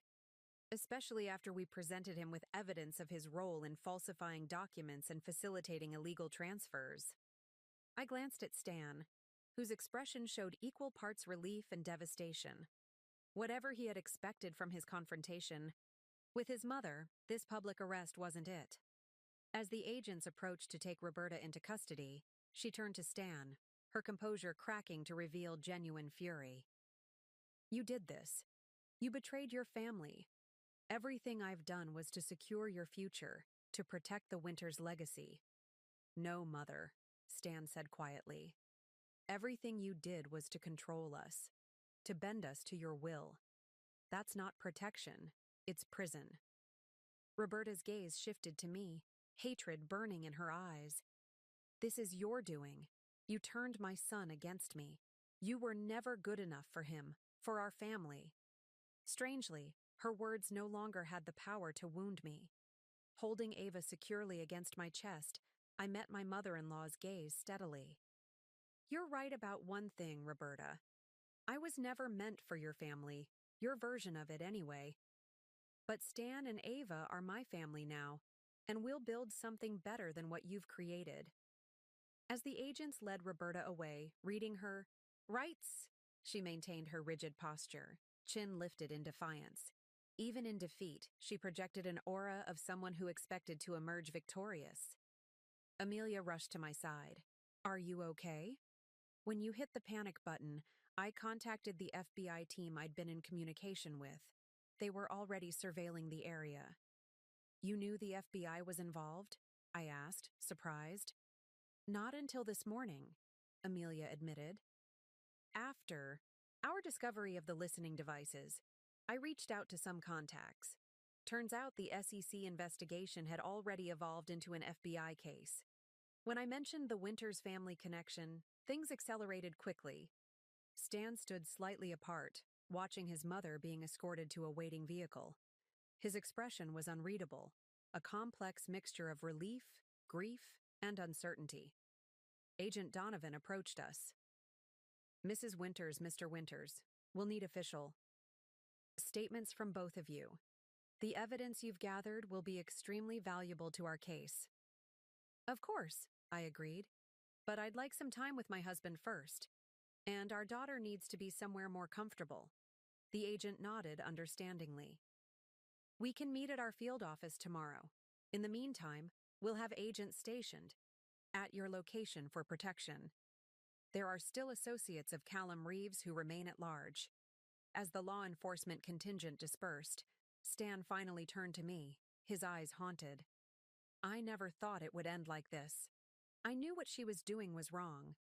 But seeing her arrested, taken away like a common criminal—" "She made her choices, Stan," I said gently, "just like you made yours." "And I made the wrong one," he admitted, his voice breaking. "I should have trusted you from the beginning. Instead, I played along with her schemes, thinking I could protect you by keeping you in the dark. I nearly lost everything that matters." Ava chose that moment to wake fully, her small cries demanding attention. Stan watched as I adjusted her, his expression softening. "What happens now?" he asked quietly. "With us, I mean. After everything I've done, I wouldn't blame you if you never wanted to see me again." The question hung between us, weighted with our complicated history and uncertain future. The betrayal was real, the trust broken. And yet, seeing him stand up to his mother, Understanding the impossible position he had been in? I don't know, I answered honestly. We have a long road ahead. Statements to the FBI? Probably testimonies at trials. Figuring out what remains of the Winters' assets after the government investigations. I looked down at our daughter, then back at Stan. But Ava deserves to have both her parents in her life if possible. We can start there and see where it leads. It wasn't forgiveness, not yet. But it was an acknowledgement that our story wasn't finished, that there might be a path forward, however difficult. As we left the conservatory together, I realized this was the first decisive step in reclaiming our lives from Roberta's machinations. Whatever came next, we would face it on our own terms, not hers. The following days unfolded in a whirlwind of FBI interviews, legal consultations, and endless decisions about our future.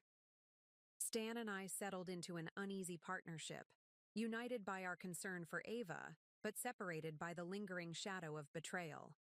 We relocated to a secure FBI-recommended hotel suite, the guest house deemed potentially compromised after the discovery of the listening devices. Armed guards stationed outside our door were a constant reminder that while Roberta was in custody, Callum Reeves and his network remained at large. Stan arrived early one morning, carrying coffee and pastries from the bakery I'd once loved. Small gesture of remembering my favorite breakfast felt simultaneously touching and painful, a reminder of what we'd had and lost. The FBI finished their preliminary assessment of the Winters holdings, he said, setting the food on the suite's dining table. It's not good. I settled Ava in her portable bassinet, accepting the coffee with a nod of thanks. How bad? About 60% of the assets are implicated in the money laundering operation. Stan ran a hand through his hair, a habit that had become more pronounced since his mother's arrest. They'll be frozen indefinitely, possibly seized entirely depending on how the case develops, and the remaining 40%? Technically clean, but tied up in complex ownership structures that will take months, maybe years, to untangle. He met my eyes directly. We're not destitute. There are some personal accounts and properties that remain accessible, but the Winters fortune as we knew it is essentially gone. I absorbed this information, surprised by my own lack of distress. The wealth had always been Stan's, not mine. I had fallen in love with the man, not his money. What about the house? I asked, thinking of the nursery I'd so carefully prepared. The home I'd thought we would raise our daughter in. Complicated, Stan admitted. It was purchased with clean funds, but there's a lien against it as part of the overall asset freeze. Amelia is fighting to have it released since it's our primary residence, but it could take time. I finished for him. So we're homeless as well as significantly less wealthy. A flicker of shame crossed Stan's face. I'm sorry, Mona. When I started investigating my mother's activities, I never imagined it would come to this. You did the right thing, I said, surprising both of us with my certainty. What she was doing was criminal. What she did to your father, I couldn't finish the sentence. Stan nodded grimly. The FBI is reopening the investigation into his death based on the evidence we provided. The medical examiner who signed off on the heart attack ruling has suddenly taken an extended vacation out of the country. We sat in silence for a moment, the weight of everything that had happened, and was still happening, settling between us. There's more, Stan finally said. Callum Reeves was spotted in Singapore yesterday. Authorities there attempted to apprehend him, but he evaded capture. His assets are being frozen worldwide, but he likely has reserves in places beyond judicial reach. Is he still a threat to us? I asked, glancing instinctively at Ava. The FBI believes so.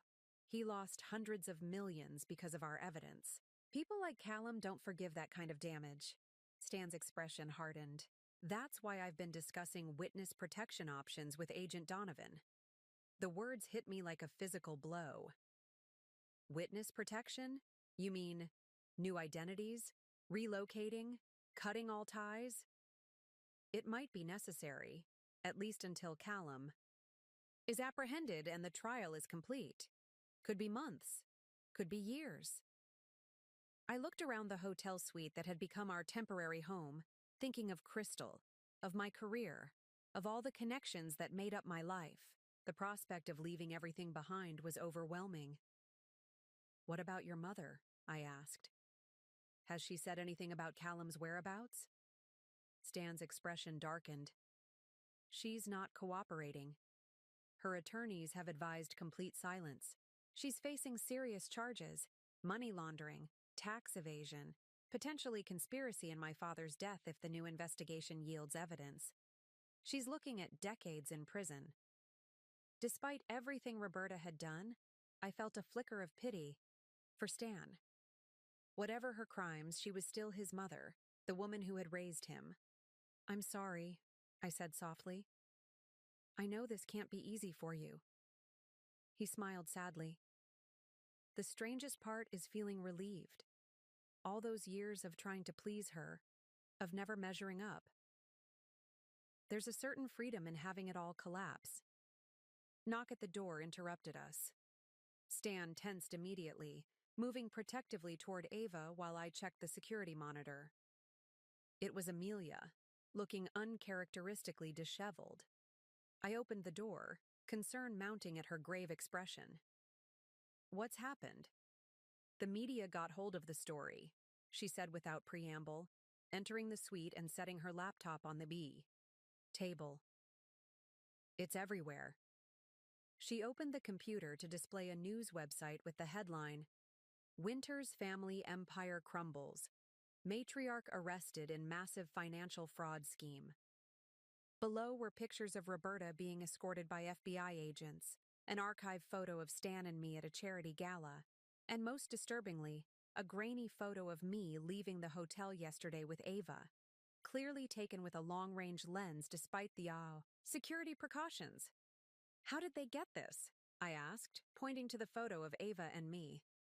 "That's what concerns me," Amelia said grimly. "Someone leaked information about your location. We need to move you immediately." Stan read further down the article, his face paling. "They're painting my mother as the mastermind and me as either complicit or incompetent for not knowing what was happening in my own family business." "The public narrative is the least of our concerns right now," Amelia said. "If the press found you, Callum's people can too. Agent Donovan is arranging a new safe house, completely off the grid this time." As if summoned by her words, my phone buzzed with a text from an unknown number. The message sent ice through my veins. "She's beautiful, just like her mother. Would be a shame if anything happened to either of you. Winter's family cost me everything. Time to return the favor." I wordlessly showed the phone to Stan and Amelia. Stan's face drained of color. "Pack only. Essentials," Amelia said immediately, already dialing Agent Donovan. "We're leaving in 5 minutes." As we hastily gathered our belongings, Stan approached me, his expression tormented. "This is exactly what I was afraid of. Why I worked with my mother for so long. Callum Reeves doesn't make empty threats." "We'll be protected," I said, trying to project confidence I didn't feel as I gathered Ava's things. "The FBI can't watch us forever," Stan replied, lowering his voice. "Witness protection is our only real option now. New identities, new location, new lives." The reality of our situation crashed down on me. Just weeks ago, I had been preparing for motherhood in a beautiful home with a husband I thought I knew, planning a future filled with family moments and milestones. Now I faced the prospect of becoming someone else entirely, raising my daughter in hiding, always looking over my shoulder. "We don't have a choice, do we?" I asked, though I already knew the answer. Stan shook his head. "I'm so sorry, Mona. I never wanted this for you, for Ava." As I secured Ava in her carrier, her tiny face peaceful in sleep, unaware of the chaos surrounding her very existence, I made a silent vow. Whatever came next, witness protection, trials, rebuilding our lives from scratch. I would ensure my daughter grew up safe, loved, and free from the toxic legacy of secrets and manipulation that had defined the Winters family for generations. The price of truth had been higher than I could have imagined. But watching Stan check the hallway before ushering us toward the service elevator, I knew that despite everything, we had made the only choice we could live with. Our old lives were over. What remained to be seen was what we could build from: the ashes. The safe house was a rustic cabin on the outskirts of a national forest, 3 hours from the city and completely off the grid. No internet, no landline, just a secure satellite phone for emergency communication with Agent Donovan. 2 FBI agents occupied a smaller cabin nearby, close enough to respond to trouble but far enough to give us privacy. Ava seemed to sense the tension, fussing more than usual as I paced the cabin's main room, trying to soothe her.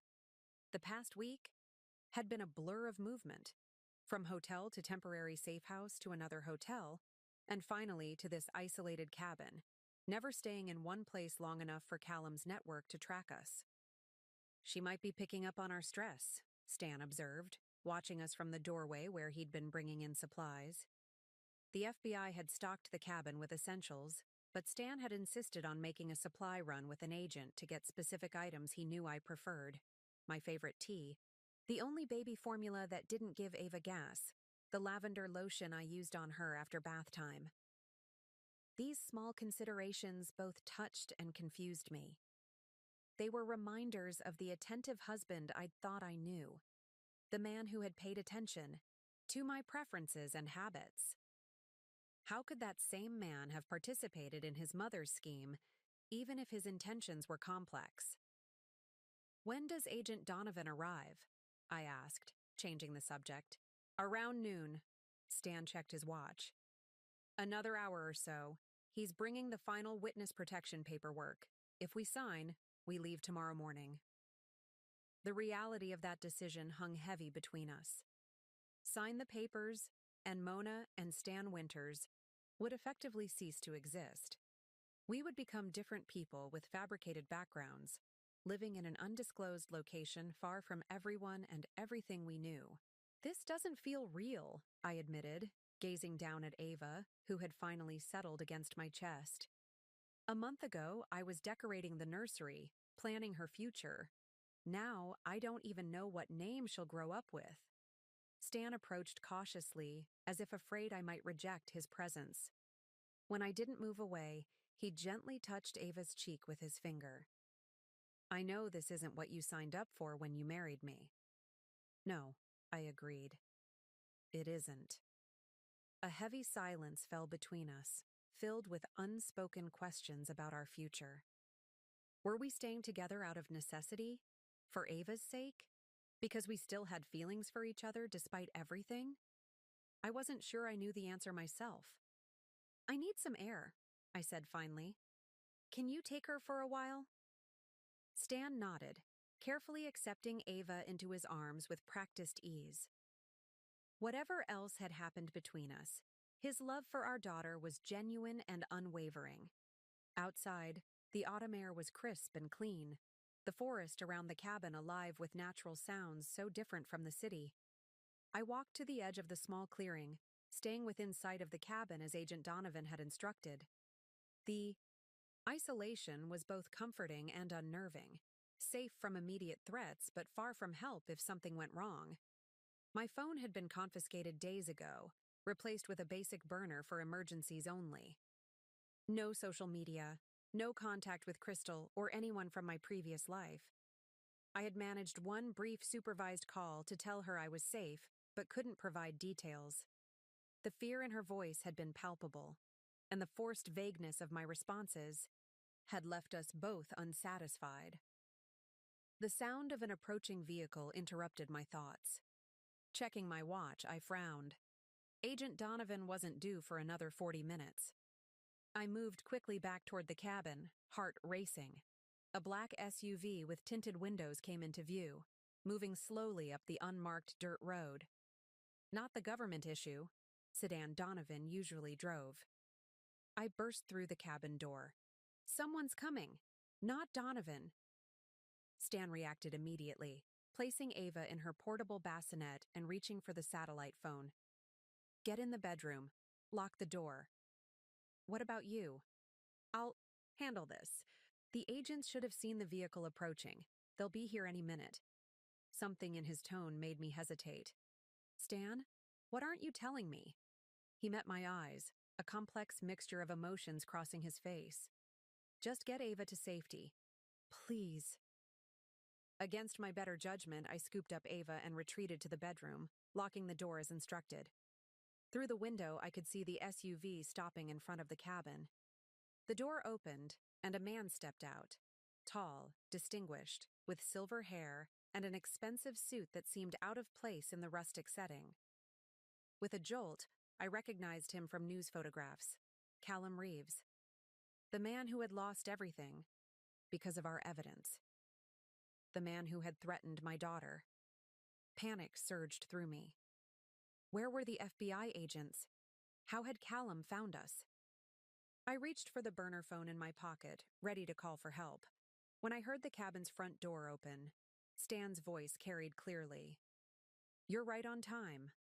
Not surprise, not alarm, just calm acknowledgement. My blood turned to ice as the implications hit me. Stan had been expecting Callum. He had arranged this meeting. I pressed my ear to the bedroom door. Ava clutched protectively against me. Is she here? Callum's voice, smooth and cultured with a hint of a British accent. Safe. In the bedroom with the baby, Stan replied. But we don't have much time. The FBI agent will be here in less than an hour.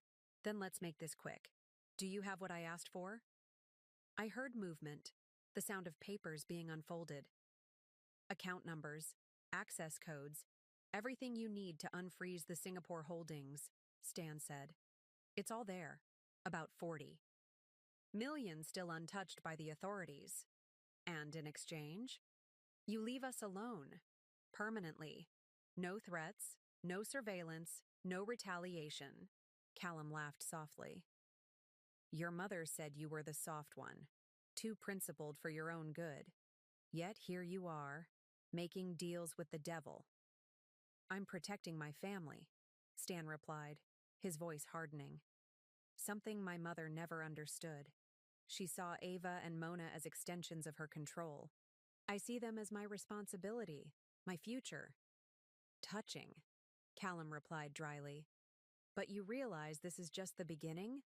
Once the FBI has me in custody, they'll offer deals, reduce sentences in exchange for information. I have quite a lot. I could share about the Winters family operations.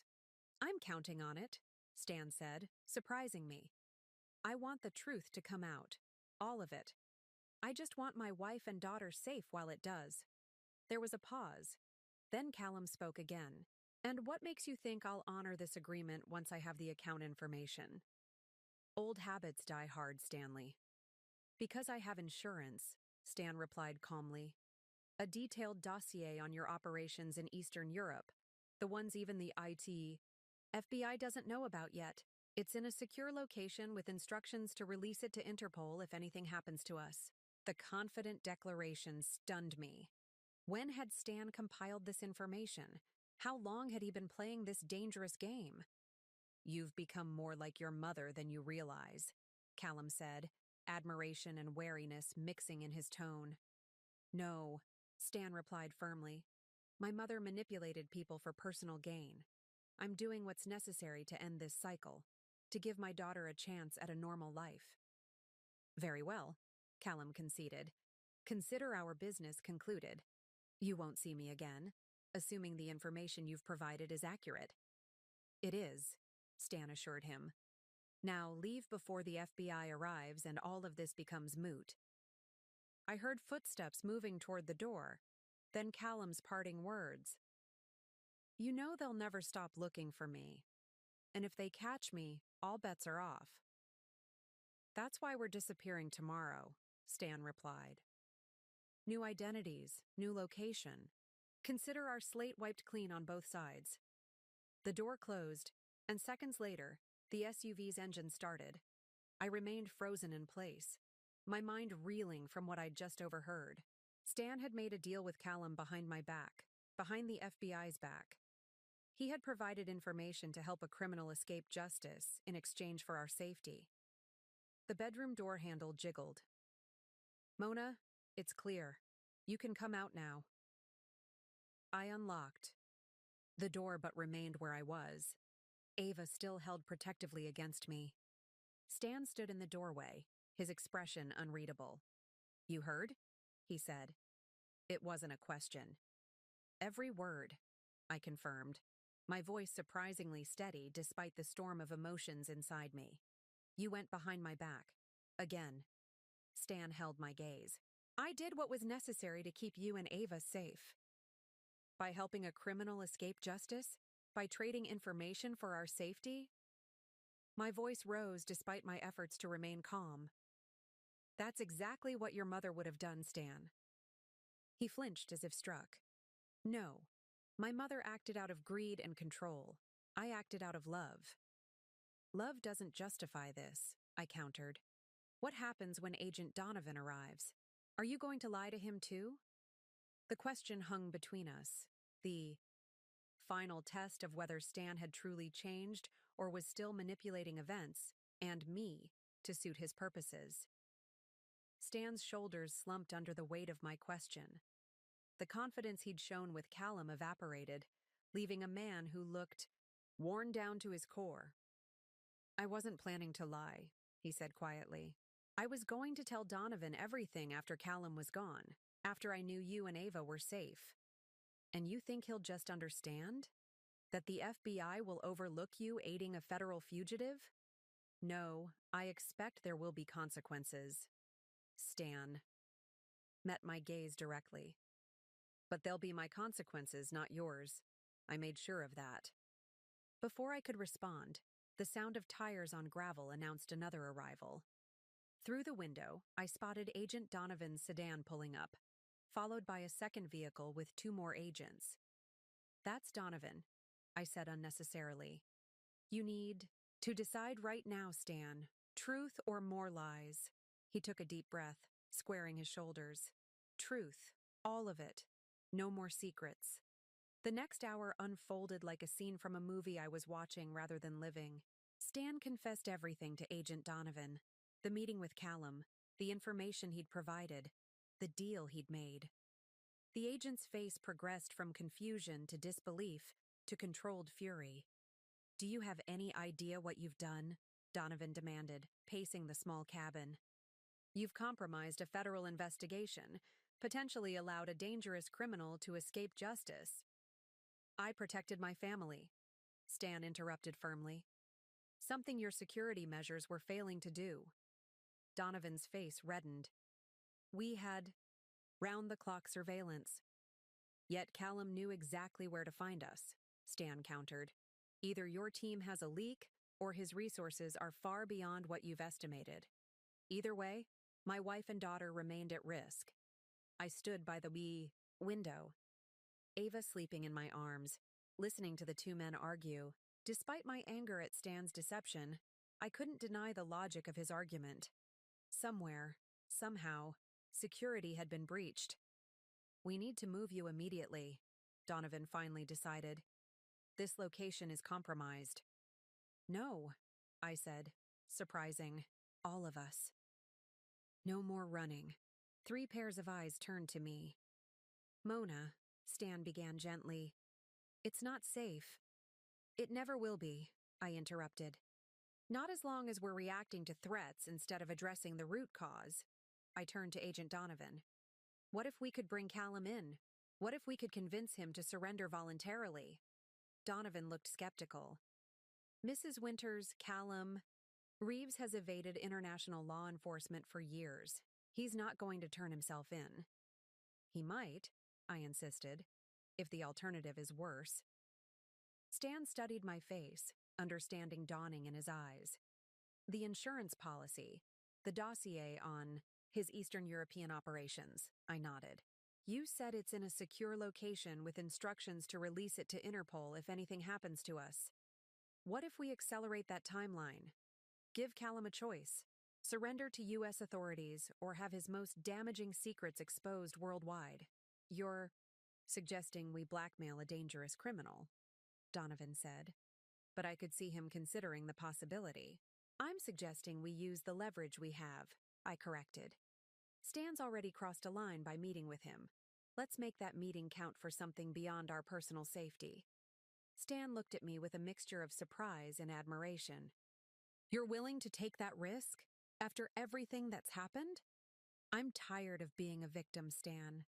Tired of running, of hiding, of watching over my shoulder. That's not the life I want for Ava. I held his gaze steadily. I want this to end. Completely, not just temporarily. Agent Donovan's phone rang, interrupting our discussion. His expression grew increasingly grim as he listened. When? Are you certain? Keep me updated. He ended the call, turning to us with a heavy sigh. That may have been our only chance. Callum's private jet took off from a small airfield 30 minutes ago, heading east. He's gone. Stan shook his head. No, he's still reachable. He pulled out a small notebook from his pocket, flipping to a page filled with numbers. Callum maintains secure satellite communications on his aircraft. I have the frequency and encryption key. It was part of my contingency planning. Donovan stared at him. You've been thorough. When it comes to protecting my family, always. Stan held out the notebook. We can contact him directly. Make the offer while he's literally in flight, before he disappears again. The next few hours passed in a flurry of activity. FBI technicians arrived with specialized communications equipment. Donovan brought in his superiors for consultation. Legal parameters were established for any deal that might be offered. Through it all, Stan and I gravitated toward each other, united by a common purpose despite the fresh wounds between us. We fed Ava, changed her, took turns holding her while the FBI transformed our safe house into a command center. At dusk, everything was ready. Donovan handed Stan a secure headset. You make the initial contact. You have the relationship, such as it is. But I'll handle any negotiation. Stan nodded, his expression determined. He looked at me, a question in his eyes. Go ahead, I encouraged quietly. End this. The call connected on the third attempt. Callum's voice came through the speakers, initially wary, then incredulous as Stan laid out the situation, the FBI's presence, the dossier, the choice being offered. You're bluffing, Callum said finally. The information you have isn't that damaging. Stan's reply was calm, measured. The documents detail your operations in Belarus, Romania, and Ukraine. Names, dates, account numbers, connections to government, officials who facilitated the movements of certain products. A long silence followed. Products, Callum repeated, the single word heavy with implication. Yes. Another silence. And what exactly are you offering? Donovan leaned forward, taking over. Mr. Reeves, this is Special Agent Marcus Donovan, FBI. In exchange for your voluntary surrender and full cooperation regarding Winters Holdings' financial crimes, the Department of Justice is prepared to limit charges to the financial aspects of your operations. The other matters would remain sealed. Conditional on what? Full disclosure of all offshore accounts connected to Winters Holdings, testimony against Roberta Winters, and your permanent severance of all connections to the Winters family or their business interests. The negotiation continued for nearly an hour, details hammered out with the precision of a high-stakes business deal. I watched Stan throughout, noting the tension in his jaw, the white-knuckled grip on the table edge. Finally, Callum spoke the words that changed everything. Have a reception team at Geneva International Airport in 9 hours. I'll surrender. There. The cabin erupted in controlled activity after the call ended. Donovan coordinated with international counterparts. Additional agents arrived to manage logistics. In the midst of the commotion, Stan and I found ourselves alone on the cabin's small porch, Ava asleep in her bassinet between us. "It's really ending," I said softly, watching the sunset paint the sky in brilliant orange and pink. "After everything, it's actually ending." Stan didn't immediately respond. When I turned to look at him, I was startled to see tears tracking silently down his face. "Stan?" "I've spent so long living in fear," he said, his voice rough with emotion. "Fear of my mother, fear of Callum, fear of losing you and Ava. Making decision after decision based on that fear." He looked at me, vulnerability naked in his expression. "I don't know who I am without it." The admission struck a chord deep within me. For all his privilege and wealth, Stan had been a prisoner of his circumstances, just as I had been. "You're Ava's father," I said simply. "You can start there and figure out the rest." He nodded, wiping at his face. "And us? Is there still an us to figure out?" I looked down at our daughter, peaceful in sleep, blissfully unaware of the transformative events surrounding her first days of life. "I don't know yet," I answered honestly. "There's been too much deception, too many betrayals. But today, you chose truth. That's a beginning." As night fell over the forest, bringing stars into view above the trees, we sat in companionable silence. Not reconciled, not healed, but no longer actively bleeding. Whatever came next, Callum's surrender, Roberta's trial, the rebuilding of our shattered lives, we would face it from a foundation of truth rather than fear. For the first time since going into labor, I felt something like hope for our future. 6 weeks passed with remarkable speed. Callum Reeves surrendered as promised at Geneva International Airport, triggering a cascade of events that dominated financial news worldwide. The full extent of the Winters Reeves money laundering operation became public knowledge, sending shockwaves through elite business circles and prompting investigations into several other prominent families. Roberta, faced with Callum's cooperation and overwhelming evidence, finally agreed to a plea deal, 20 years in federal prison in exchange for full disclosure of her financial crimes. The investigation into Stan's father's death continued, but preliminary findings supported the theory that his heart attack had been chemically induced. Through it all, Ava grew and thrived, oblivious to the legal storms surrounding her family name. Her first genuine smile came the day after Callum's surrender, a memory I treasured despite the circumstances.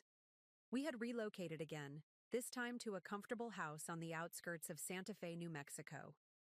Not witness protection, Callum's surrender had eliminated that necessity, but a fresh start away from the media frenzy still surrounding the Winters name in our former city.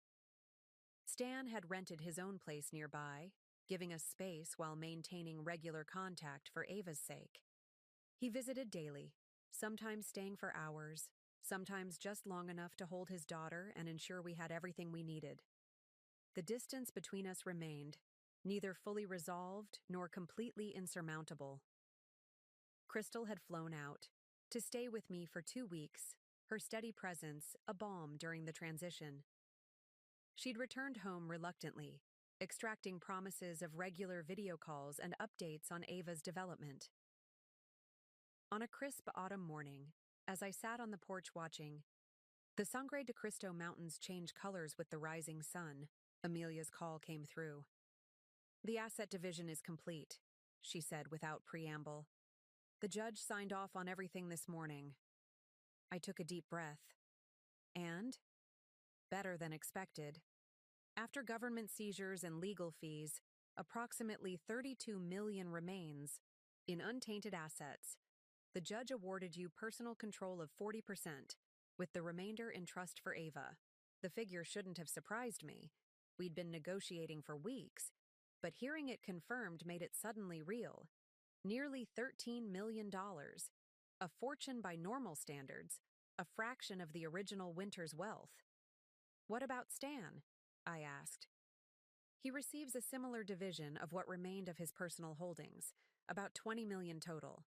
The house you shared has been released from the lien and awarded jointly to both of you, to sell or maintain as you decide.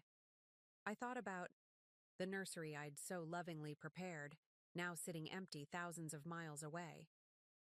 I don't think either of us wants to go back there. Understandable, Amelia said. There's one more thing. Roberta's personal attorney contacted us this morning. She's requesting a meeting with you. I nearly dropped the phone. With me? Not Stan? Specifically, you. No details provided on the purpose. My instinct was immediate refusal. What could Roberta possibly say that I would want to hear? Yet curiosity nagged at me. After everything that had happened, I found myself wanting closure. Some understanding of the woman who had orchestrated so much pain. I'll think about it, I said finally. Later, that afternoon when Stan arrived for his daily visit, I shared the news about the asset division. That's fair, he said simply, bouncing Ava gently in his arms.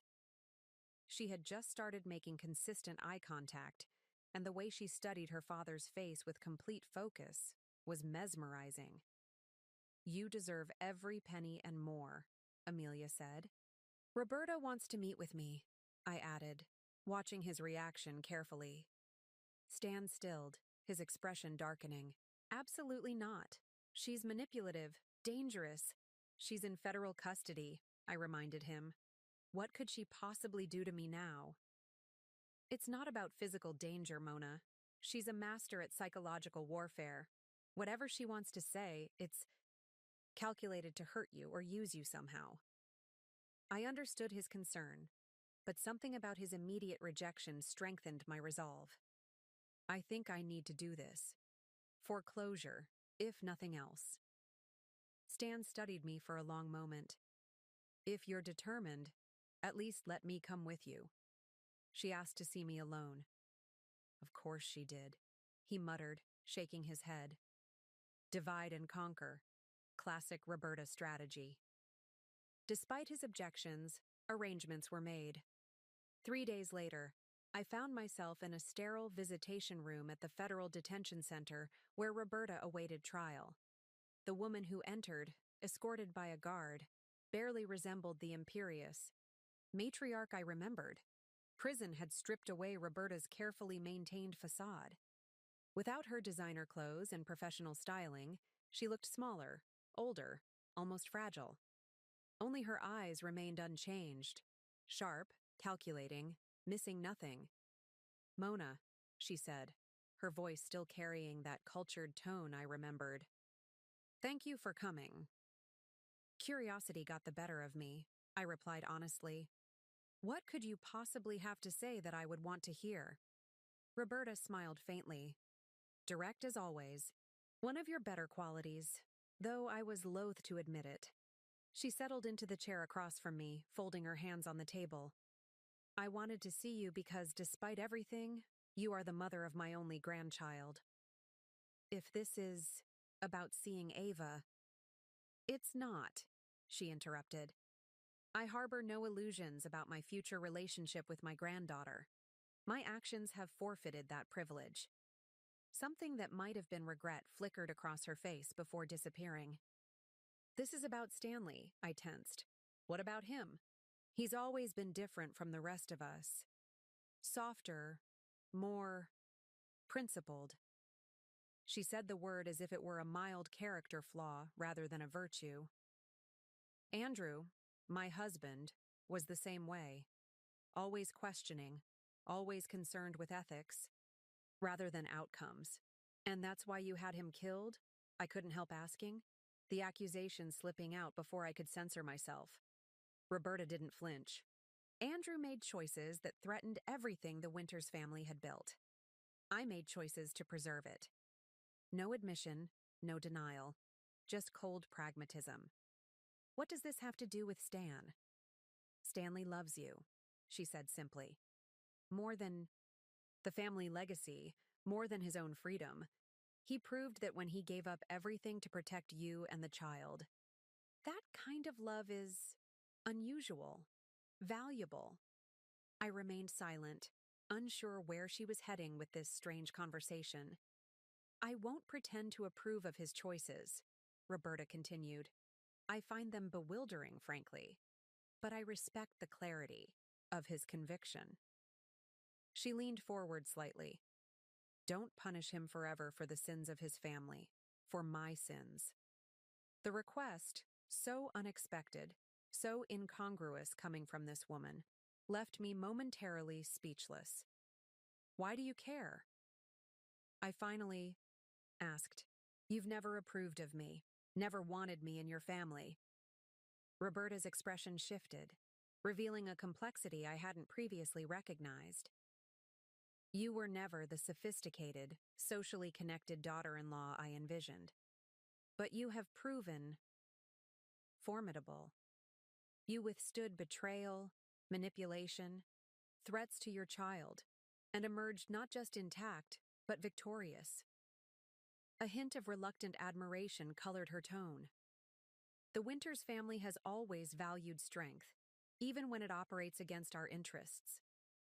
This doesn't change anything, I said, finding my voice again.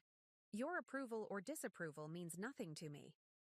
Nor should it, she agreed readily. I simply wish to acknowledge that whatever happens between you and Stanley, it should be decided on its own merits, not as a rejection of his family legacy. The guard signaled that our time was ending. Roberta stood, somehow managing to look dignified despite the prison jumpsuit. One last thing, she said. There is a small music box in my personal effects. It belonged to Stanley's grandmother. I would like Ava to have it someday. It's the only thing I ever truly treasured that wasn't bought with money.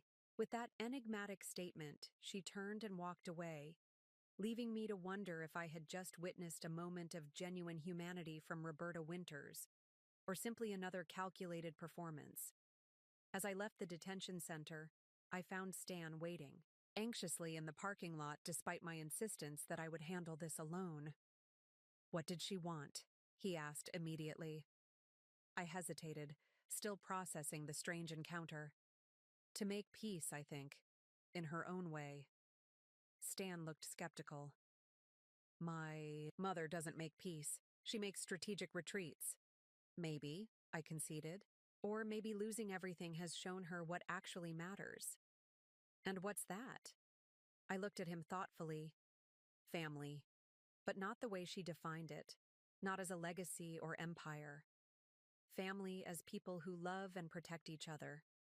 As we drove back to the hotel in silence, I found myself contemplating Roberta's words about Stan's love being unusual and valuable. Was she manipulating me even now? Or had she recognized something true about her son that deserved acknowledgement? The mountains rose in the distance, ancient and enduring, a reminder that our human dramas, however intense, were fleeting in the grand scheme of things. Whatever decisions lay ahead, they would be mine to make, free from Roberta's influence. At last. 3 months after our move to Santa Fe, life had settled into a new rhythm. Ava was thriving, growing stronger and more alert each day. Her first laugh, a sudden, delighted sound that caught us both by surprise, came during one of Stan's visits. We'd looked at each other over her head, momentarily united in parental joy before the complications of our relationship reasserted themselves. The house I'd purchased was coming together, slowly transforming from a space into a home. I'd decorated Ava's new nursery myself, painting the walls a soft green that reminded me of spring. No designer furniture or custom fixtures this time, just carefully chosen pieces that brought me joy when I looked at them. Stan had found work with a small investment firm, using his financial expertise without the baggage of the Winters name. The local community, less impressed by wealth and status than our former social circle, accepted him as just another professional starting over. I had begun consulting remotely for my old company, easing back into work while balancing Ava's needs. The normal challenges of new motherhood, sleep deprivation, feeding schedules, the constant vigilance, were almost welcome after the extraordinary stress of the past months. On a clear December evening, Stan arrived for his usual visit carrying a small, ornate wooden box. "What's that?" I asked, letting him in as Ava napped in her swing nearby. "The music box," he explained, setting it on the coffee table. "From my mother. The prison released her personal effects to Paolo, who passed. This on to me." I studied the box warily. Anything from Roberta came with emotional complications. "It's been in the family for generations," Stan continued. "My grandmother used to play it for me when I was small." He opened the lid, and a delicate melody filled the room, Debussy's Clair de Lune, rendered in simple music box tones. "It's beautiful," I admitted, running my finger along the inlaid wood pattern. "My grandmother was the only person my mother ever truly respected," Stan said, watching the tiny cylinder rotate inside. "She came from nothing, married into wealth, but never let it define her. My mother saw that as strength." I thought about Roberta's words during our prison meeting, her strange acknowledgement of my formidable nature. "I've been thinking a lot about family lately," I said, closing the music box gently. "What makes a family healthy or toxic? What I want for Ava." Stan nodded, his expression thoughtful. "So have I. I don't want her to grow up with the Winters legacy hanging over her. The expectations, the secrets, the constant pressure to protect the family name at all costs." "What do you want for her?" I asked, curious about his vision for our daughter's future. "Normalcy," he said without hesitation. "The freedom to define herself on her own terms. Relationships based on love rather than obligation or advantage." He looked at me directly. "The things I never had until I met you." The simple honesty in his voice touched something deep within me. For months, I'd been cataloging Stan's betrayals, his deceptions, his failures. I hadn't given equal weight to his courage in breaking free from his mother's influence, his willingness to sacrifice everything to protect us, his consistent presence since Ava's birth, despite our strained relationship. "I've been unfair to you," I said quietly. Stan looked surprised. "How?" "I've been holding you to an impossible standard, expecting perfect honesty from someone who grew up in a family where deception was the norm, expecting immediate transformation, instead of recognizing the progress you've made. You had every right to expect honesty from your husband," Stan countered. "Yes," I agreed, "but I also have a responsibility to recognize growth when I see it. You're not the same man who signed those documents while I was in labor. You've changed." As if sensing the emotional shift in the room, Ava stirred in her swing, making the soft cooing sounds that usually preceded waking. Stan moved to her automatically, gently lifting her into his arms with practiced ease. Watching them together, Stan murmuring nonsense words that made Ava's eyes widen with interest, I felt something loosen in my chest. Not forgiveness exactly, but the beginning of acceptance. The recognition that healing, like grief, wasn't linear. "Would you like to stay for dinner?" I asked impulsively. Stan looked up, surprise and hope mingling in his expression. "I'd like that very much." It wasn't a grand reconciliation or a dramatic declaration of forgiveness. Just a small step toward a new equilibrium, one built on shared love for our daughter, mutual respect, and the possibility that in time, the wounds between us might heal, enough to build something new. 1 year after Ava's birth, we gathered in the backyard of our Santa Fe home to celebrate her first birthday. The setting was modest compared to what the Winters name might have commanded in our previous life. A simple cake, balloons tied to the porch railing, a handful of guests including Crystal, who had flown in for the occasion, and a few local friends we'd made. Stan arrived early to help set up, moving easily between the house and yard with the familiarity of someone who spent significant time there. In the past few months, our careful dinner invitations had evolved into family movie nights, weekend outings to the farmer's market, and the occasional shared meal that stretched late into the evening with conversation. We weren't back together. Not officially. Stan maintained his separate residence, though he stayed over more frequently when Ava was fussy or sick. But something had shifted between us. A gradual rebuilding of trust through small, consistent actions rather than grand gestures. As I arranged fruit on a platter, I caught sight of Stan through the kitchen window. He was hanging a banner that read, "Happy First Birthday, Ava," while our daughter watched from her blanket on the grass, clapping delightedly at his animated expressions. "You two seem better," Crystal observed, joining me at the counter. "Not quite back to normal, but getting somewhere." I smiled, acknowledging the truth in her assessment. "We're figuring it out one day at a time. He's not the same person he was, and neither am I." "That's not necessarily a bad thing," Crystal pointed out. "Sometimes we need to break before we can rebuild stronger." The wisdom in her words struck me. So much had been broken in the past year. Our marriage, our trust, our illusions about wealth and family. Yet from those broken pieces, we were carefully constructing something new, something perhaps more resilient because we now understood its fragility. Later, as our small gathering sang "Happy Birthday" to a wide-eyed Ava, I found myself overwhelmed with gratitude. Not just for our daughter's health and happiness, but for the unexpected journey that had brought us here, to this simple celebration, surrounded by genuine connection rather than the artifice of the world we'd left behind. The Thao, Winter's fortune had been decimated, the family name tarnished by scandal.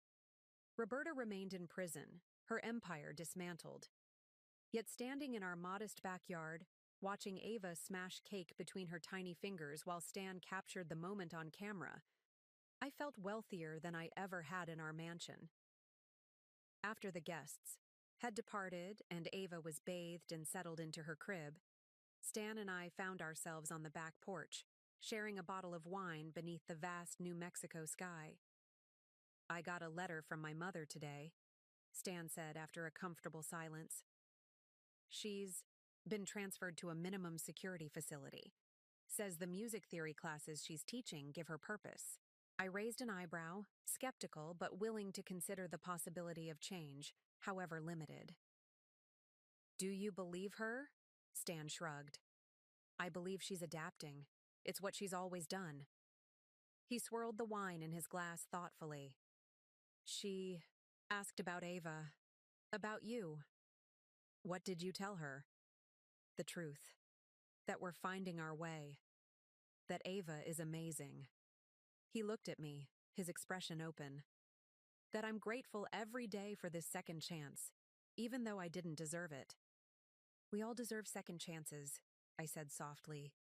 "It's what we do with them that matters." Stan reached across the space between our chairs, his hand extended in invitation. After a moment's hesitation, I placed my hand in his. "I was thinking," he began carefully, "that maybe I could look for a place closer to here. Not moving in, just nearby. For Ava's sake."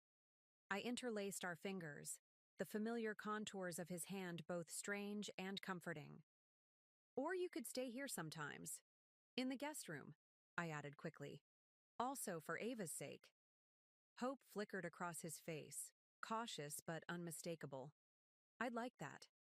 As the stars emerged above us, I reflected on the extraordinary year behind us. The betrayal that began in a delivery room had set in motion events neither of us could have predicted. The collapse of an empire, the reveal of long-buried crimes, our escape to this new life far from everything familiar. Yet amid the chaos and pain, we had discovered essential truths. That wealth without integrity was poverty in disguise. That family meant protection and love, not control. That trust, once broken, could be rebuilt. Slowly, imperfectly, but genuinely. The journey wasn't over. We had years of healing ahead, complex emotions to navigate, a daughter to raise with awareness of both her heritage and the freedom to define herself beyond it. But sitting beneath the stars, hand in hand with the man who had once betrayed me and then sacrificed everything to make it right, I felt something that had been missing for too long. peace. It's been 2 years since that day in the delivery room when my entire world was turned upside down. 2 years since I discovered my mother-in-law changing my husband's will while I was bringing our daughter into the world. 2 years of rebuilding, rediscovering, and reclaiming my power. I'm sitting here in our garden in Santa Fe, watching Ava chase butterflies in the afternoon sun. Stan is grilling dinner on the patio, occasionally catching my eye with a smile that still holds traces of gratitude. We've come so far from those dark days, yet the journey continues to shape us. I wanted to share my story not because it's extraordinary, though the hidden cameras and FBI investigations certainly made it dramatic, but because beneath the sensational details lies a universal truth that many of you might recognize. Sometimes the people closest to us are the ones who can hurt us the most deeply. When I look back at the woman I was before all this happened, trusting, perhaps naive, defined largely by my marriage and impending motherhood, I barely recognize her. That woman believed security came from external sources: a wealthy husband, a prestigious family name, a beautiful home. What I've learned through fire is that true security can only come from within. To those of you watching who feel trapped, controlled, or manipulated by family dynamics that drain your power, I see you. I understand the confusion of loving someone while recognizing they're causing you harm. I know how easy it is to doubt yourself when those who should support you are the ones undermining your confidence. But here's what I want you to know. You are stronger than you realize. When my in-laws threw me out with nothing but the clothes on my back, I thought I'd lost everything. I hadn't. When Stan betrayed me during my most vulnerable moment, I thought our relationship was destroyed beyond repair. It wasn't. When Roberta threatened my daughter's future, I thought I would never feel safe again. I do. Not because circumstances magically improved, but because I discovered resources within myself I never knew existed. I found courage to fight back, wisdom to seek allies, resilience to rebuild from ashes, and eventually, compassion to understand that even those who wrong us are fighting their own battles. The wealth and privilege that once seemed so important have fallen away. What remains is infinitely more valuable: self-reliance, genuine connections, the knowledge that I can weather whatever storms come next. If you're in the midst of your own storm right now, remember this: your value is not determined by what others try to take from you. Your worth is not measured by what you own or who claims to love you. Your power cannot be diminished unless you surrender it. Trust your instincts. Document everything. Build a support network of people who believe in you. And most importantly, know that rock bottom can become a foundation upon which to build a more authentic life. I won't pretend the path is easy. There were nights I cried myself to sleep wondering how I would protect my daughter. Days when the legal battles seemed insurmountable. Moments when the betrayal felt too profound to ever heal from. Yet here I stand, stronger, clearer, more myself than I've ever been. The hidden camera that caught my mother-in-law's actions didn't just expose her betrayal, it became the catalyst for my transformation. Sometimes we need to see the harsh truth plainly before we can begin to change our circumstances. As for Stan and me, our relationship is different now, built on honesty rather than illusion, strengthened by shared adversity rather than material comfort. I no longer need him to feel complete, which ironically has made our connection more genuine than ever before. If my story has resonated with you, if you see reflections of your own struggles in what I've shared, I hope you'll take this message to heart. You deserve better than manipulation disguised as love. You have the right to set boundaries, even with family.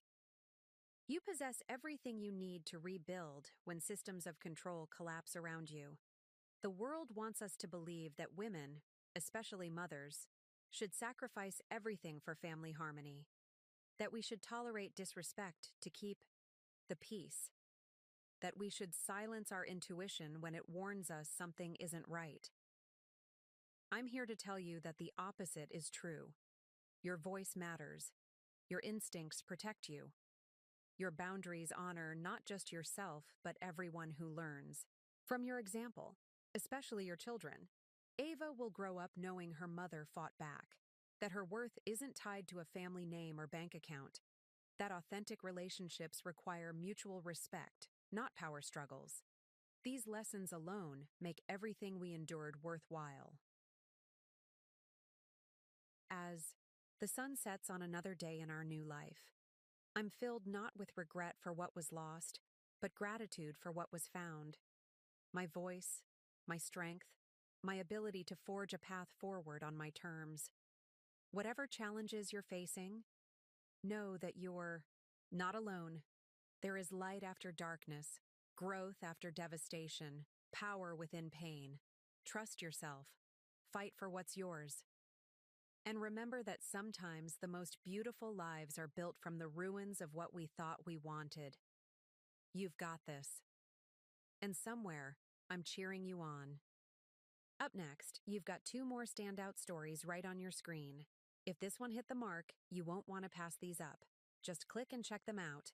And don't forget to subscribe and turn on the notification bell so you don't miss any upload from us.